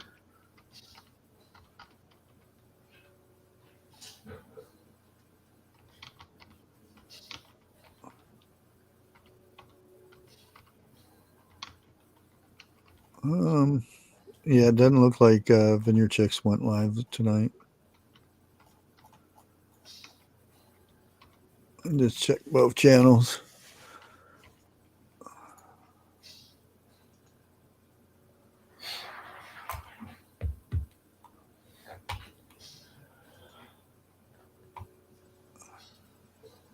So what are you doing tomorrow, Jim? I'm probably gonna run the Kubota, do some rototilling, and do some mowing. Yard work. Well, no field work. What's your temperature in the morning up there? Well, it's supposed to get down to 40, like the 45 to 48 tonight. Man. But it's it warmed up to 73 here today. Actually, tomorrow, because it's not going to be as cold tomorrow night, we're gonna get some rain Wednesday. I'm gonna plant some vegetable plants, peppers and tomatoes. Yeah, I've got, let's see, either 12, 13, 14, 15, 16, 17, 18, 19, 20, 21, 22, 23, 24 pepper plants. Wow. Different. The manure guy was supposed to be here last week, but I don't think he came because of the rain. He had to be here sometime this week. Yeah, I didn't get my biochar made in time, fortunately. Your what chart? Biochar. Oh, okay. Because I just, because it's, you can get the charcoal that is hardwood charcoal. That's all it is. It doesn't have any other ingredient in there like starter or anything. And you just mush it up until pretty good chunks. And you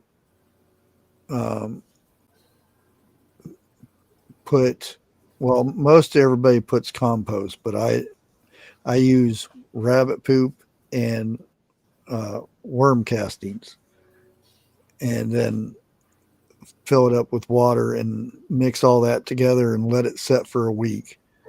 And then you have some of the best biochar you can get. Because that stuff's expensive. If you had a place to put it, I bet you there's a manure guy in your area. To do what now? To dump it, like horse manure? I'd have to let it set in my yard for a year. I'm not going to do that. Yeah, but some of the stuff I get 6 months old when he brings it here. Oh, yeah.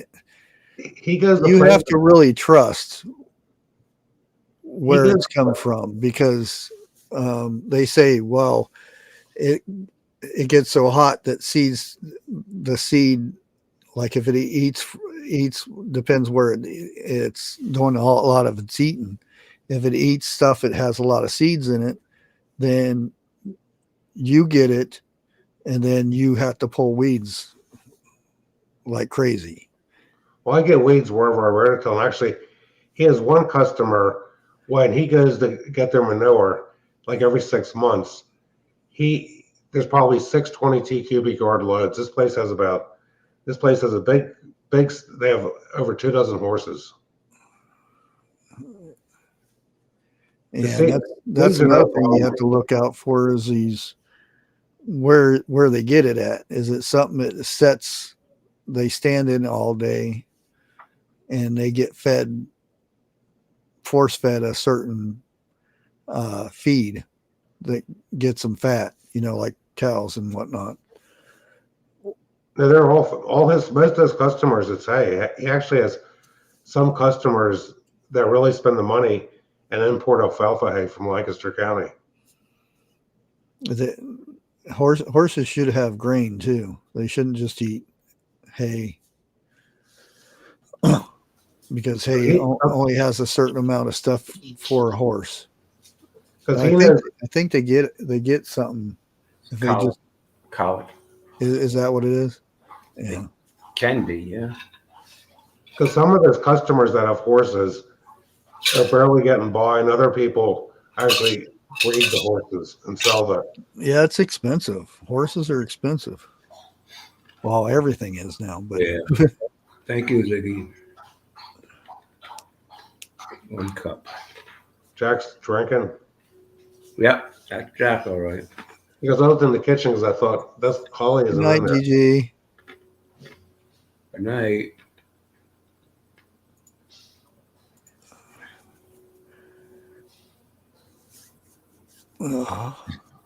Like Robert just calls it. Like he knows like what some of his customers are doing. Like one of his customers was a few miles from us, and they got sick of spending the money. And this one farm, well, it's like 4 or 5 acres. It's not really a farm. They have a bobcat machine, and the past year they just keep piling the back of the property up with manure. Yeah. Here, I'll show you this one that I looked at. It looked interesting, but I'm not going to pay no $40 for plans for something like that.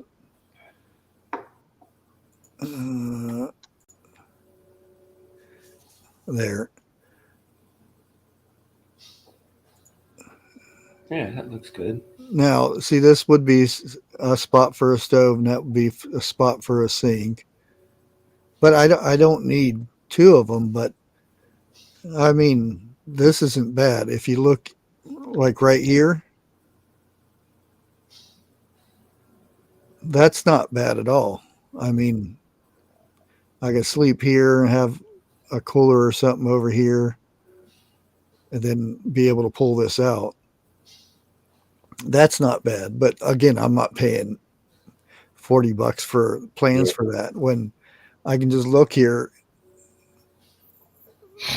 That's and they show how they did the corners. Yeah, but are they giving you the exact dimensions? Oh, well, that's the thing. You can't unless it's made for. See, this is made for a Toyota 4Runner. Okay. I would have to change it anyway. But again, where I'm at is these pull-out things are very expensive. Eric, all Bushcraft needs is the 5th dimension. You're talking about costs and this and that. And I had a problem with my AC, the outside unit. And I called this guy up because the regular guy, he moved. And he's a young guy. I figured I'd, try him out. He's got some good reviews. So anyway, he did this, and this. And he says, oh, you need a compressor. And I'm like, no, I don't. Compressor's fine. It's not loud. It's pulling heat. it's not. And he just looked at me like, oh, okay, I guess I'm not, making a killing here. And I said, why haven't you checked the starting capacitor? I was going to say that. And it's like, I'm doing all the diagnosing for this guy. So he checks the cap, and I watched him ohm it out too. And it was shot. So he put a new cap on. And then he started it up, and, it blew cold, or it worked the way it should. And then I says, well, while you're here, I want you to check the coolant. And he had the old style gauges, the round gauges that are mechanical, and, and I have a whole tank of refrigerant for that particular unit, unopened.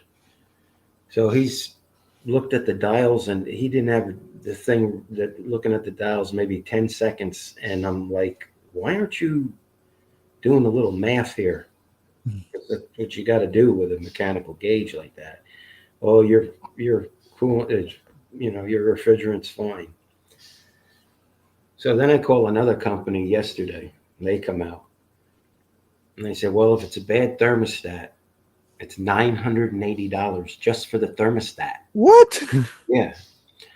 I said, what's the name of the thermostat? And he gave me the model number. I looked it up on eBay. I'm like, it's $79 here. He says, it doesn't matter. He's like, I don't control the prices. And I'm like, this is just an example of what these people do. Yeah. So, but this guy was really cool. We started talking about hunting and fishing and all that other stuff. And it was on a Sunday. It was yesterday. So he only charged me the $150 to come out. Normally it's $75. And I had an extra thermostat, and he's like, this thermostat's working right now, but for me to take the old backing plate off the wall from your old thermostat and then put this new backing plate on and put the new thermostat on that, it's $375. I'm like, what? That's way too much. Oh boy. I'm like, there's 2 screws here. I said, I can see making money, but I said, this is criminal. Yeah. And then he's like, well, you seem pretty cool. So he just did it and just charged me for the $150, which I understand it's a Sunday and all that stuff. Yeah. But, and then he checked the Freon, the coolant. But he had the modern, he had modern equipment that was all digital. And you could see what the, you could see what the outline temperature was, the incoming temperature and all that other stuff. I was down 2.25 pounds of refrigerant. And this young guy that was here, 2 weeks before that, oh, you're fine. And I'm like, yeah, some don't seem, so. Yeah. How did I lose refrigerant?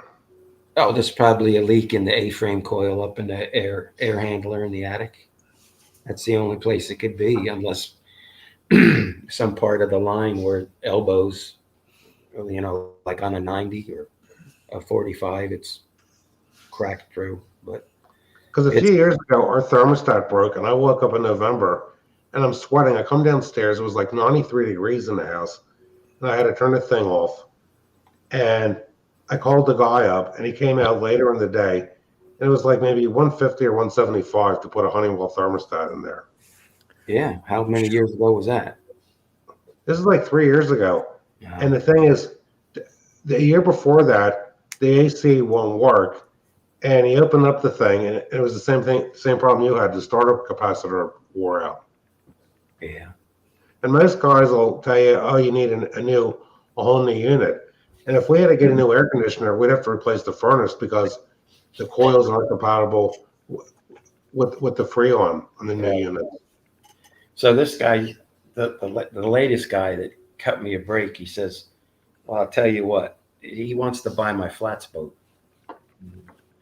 I'm like, well, what do you want to give me for it? He says, I'll give you a brand new unit outside and a new air handler inside, even swap, and I'll do it on the weekend.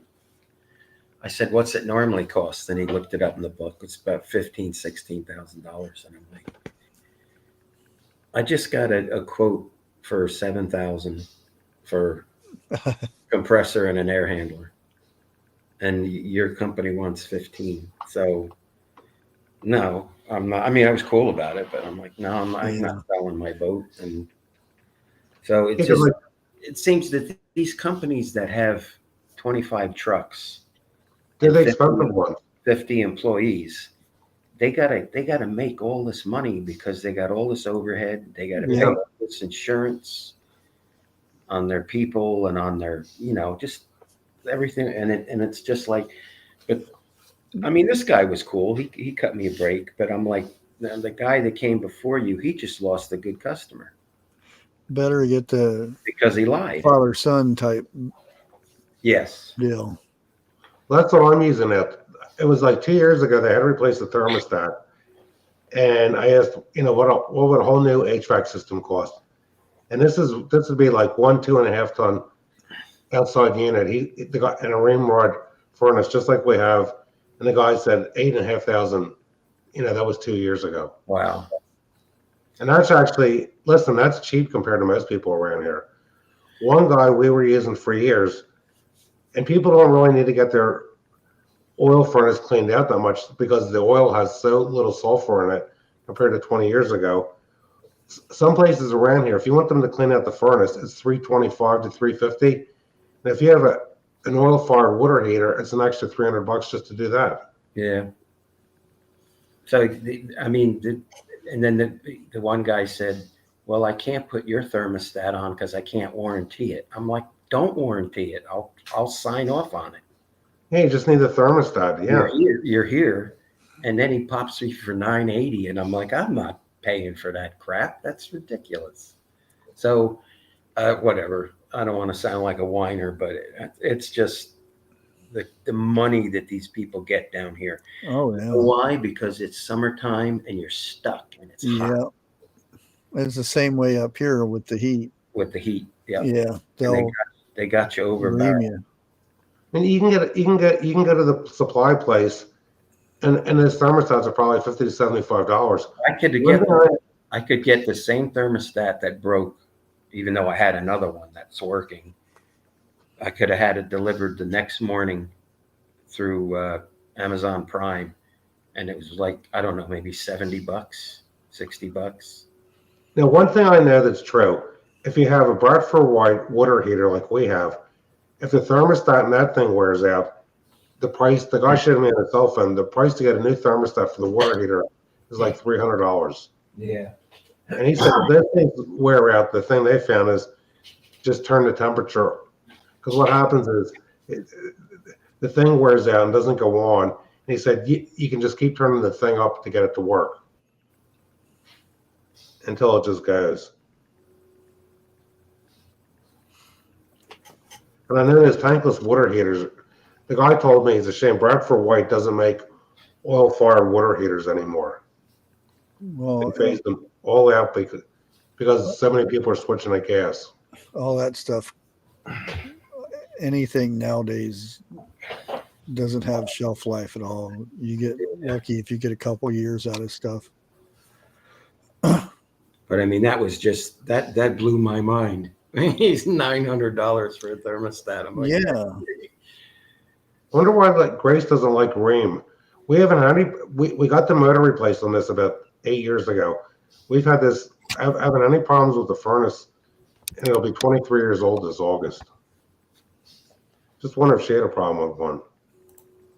okay, Tasha, this is me, Eric. Okay.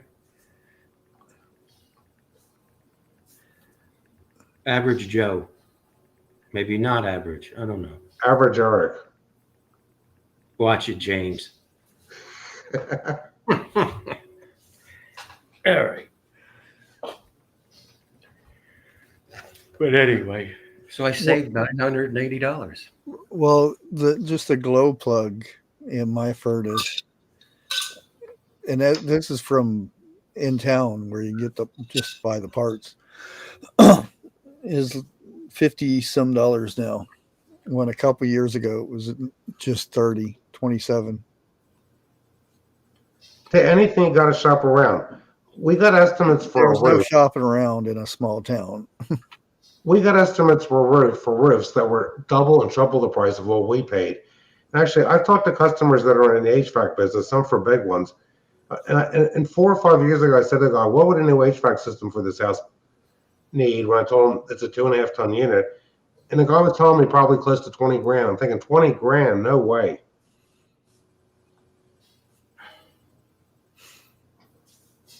Because we only have, I mean, we don't have that big house. It's 2111 square feet. And we have, there's one outside, fan for the AC. So my next project is I'm going to put in an attic fan. Those are good if you have a place in the ceiling where you can put it. No, it's not going in the ceiling. I got big gable ends on this house. And I literally could make the attic a second floor. That's how big it is. Are you going to have like a timer on it, or is it going to be a thermostat? Thermostat. Oh, okay. Yeah. But an attic fan, it's controllable because it's a Bluetooth compatible with Android or iPhone. We have a fan in the attic, but when I was a kid growing up, my parents had a 2-story house, and in the second floor hallway, they had this huge fan go to the attic where the thing was all metal, and it opened up. The thing was so freaking noisy, and my dad wouldn't spend the money they didn't have central air back then, and they wouldn't put air conditioners in my bedroom, my sister's only in theirs. So when it got hot in the summer, in the evenings, we would open the windows and turn the attic fan on. Well, yeah, I mean, that's, if you can get that, and then I'm gonna look into spray foam for the attic ceiling. Out west, we had what they call swamp coolers. It's basically a big box. It has a fan in the rotating fan that would blow air out, would suck the air through. I don't know what they're called. It's kind of a screen thing where the water would go down and the air would get pulled through, and it would basically cool the air a little bit and then blow into your house. Right. Well, when it got really hot, we would get blocks of ice and put inside there because they all had reservoirs. So whenever it would turn on, it had a pump that would pump the water up to the top of the screens. And if you put a block of ice in there, it would cool that water, so it would be a little bit cooler. Makes sense.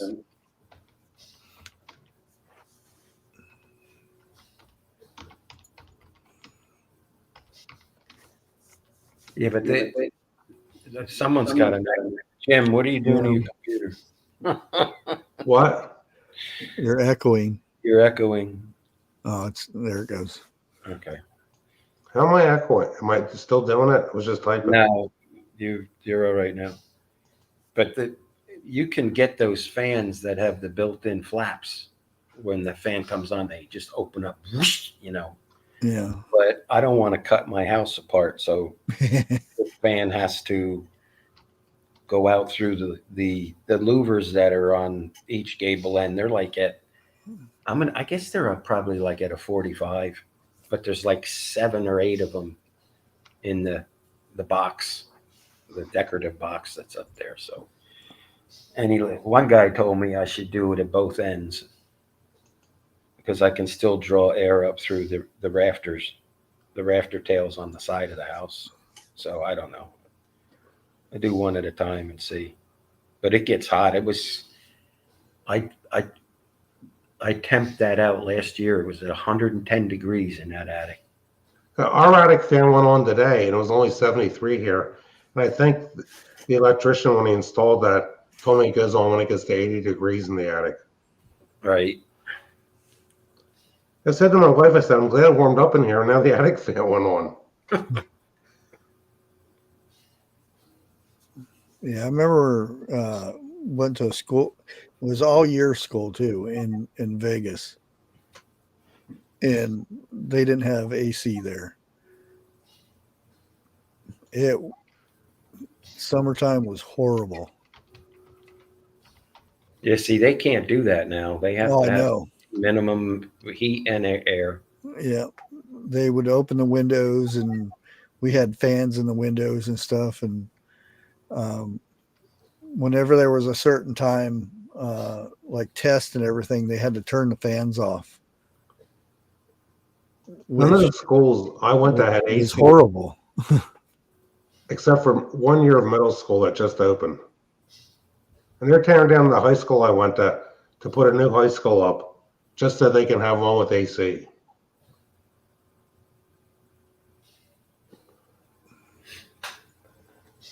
Yeah, but the whole thing behind this is my air handler is in the attic. So if I can drop that temperature down 30, 40 degrees, Oh yeah. that whole system's going to run cooler. You know? Do you have does your system, like if it got cold down there, do you have heat? Yeah, I got a heat pump. Okay. Yeah. Now see, around here, a heat pump really, I've done a lot of research because the guy said, a heat pump is an option. It gets too cold for those things, really. Yeah, it's you get too deep of a cold for a heat. You need a furnace is what you need. Mhm. That's what we have. Because the frost line is 3 feet, but when it gets down in the negatives, Yeah, for like weeks. that's pushing it at 3 feet. Yeah. I know north of us, the code is 4 feet for like pipes underground. And another option for this attic fan is you can buy one that's solar powered. Yeah. And hook it up and just you're done. Of course, it runs nonstop until it's dark out, but Yeah. Well, some of the solar ones have timers on. That Yeah, but you'd need a battery though to collect the power, I would think, right? I don't know if. Well, they usually do have batteries, a battery system. Okay.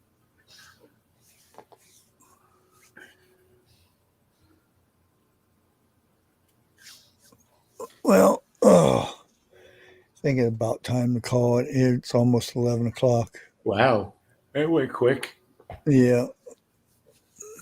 I got fun. I sound like 101 now. I got work tomorrow. Did you work today? I can't. No, it was day off.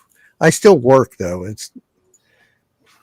I was outside all day working, moving dirt and stuff, clearing weeds and stuff.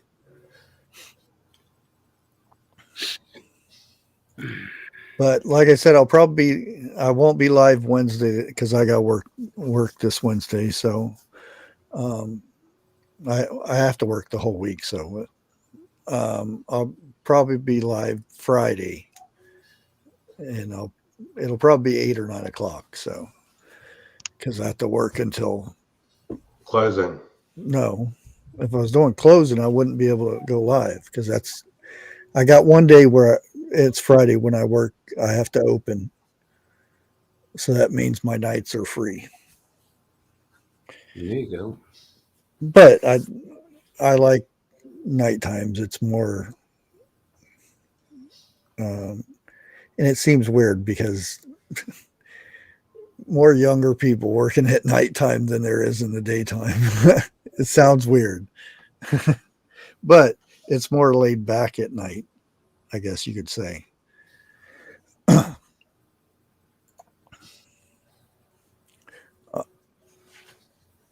It was 73 by me today. Yeah, it was about in the 70s today.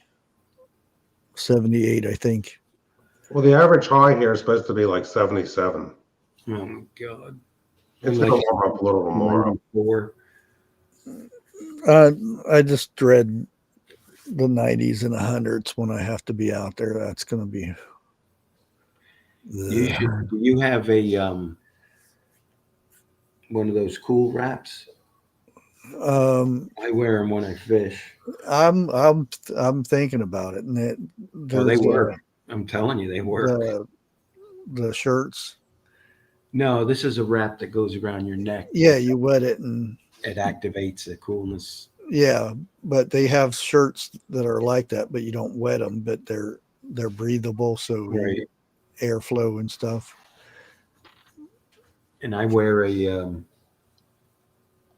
God, I wear a big straw hat out in the heat.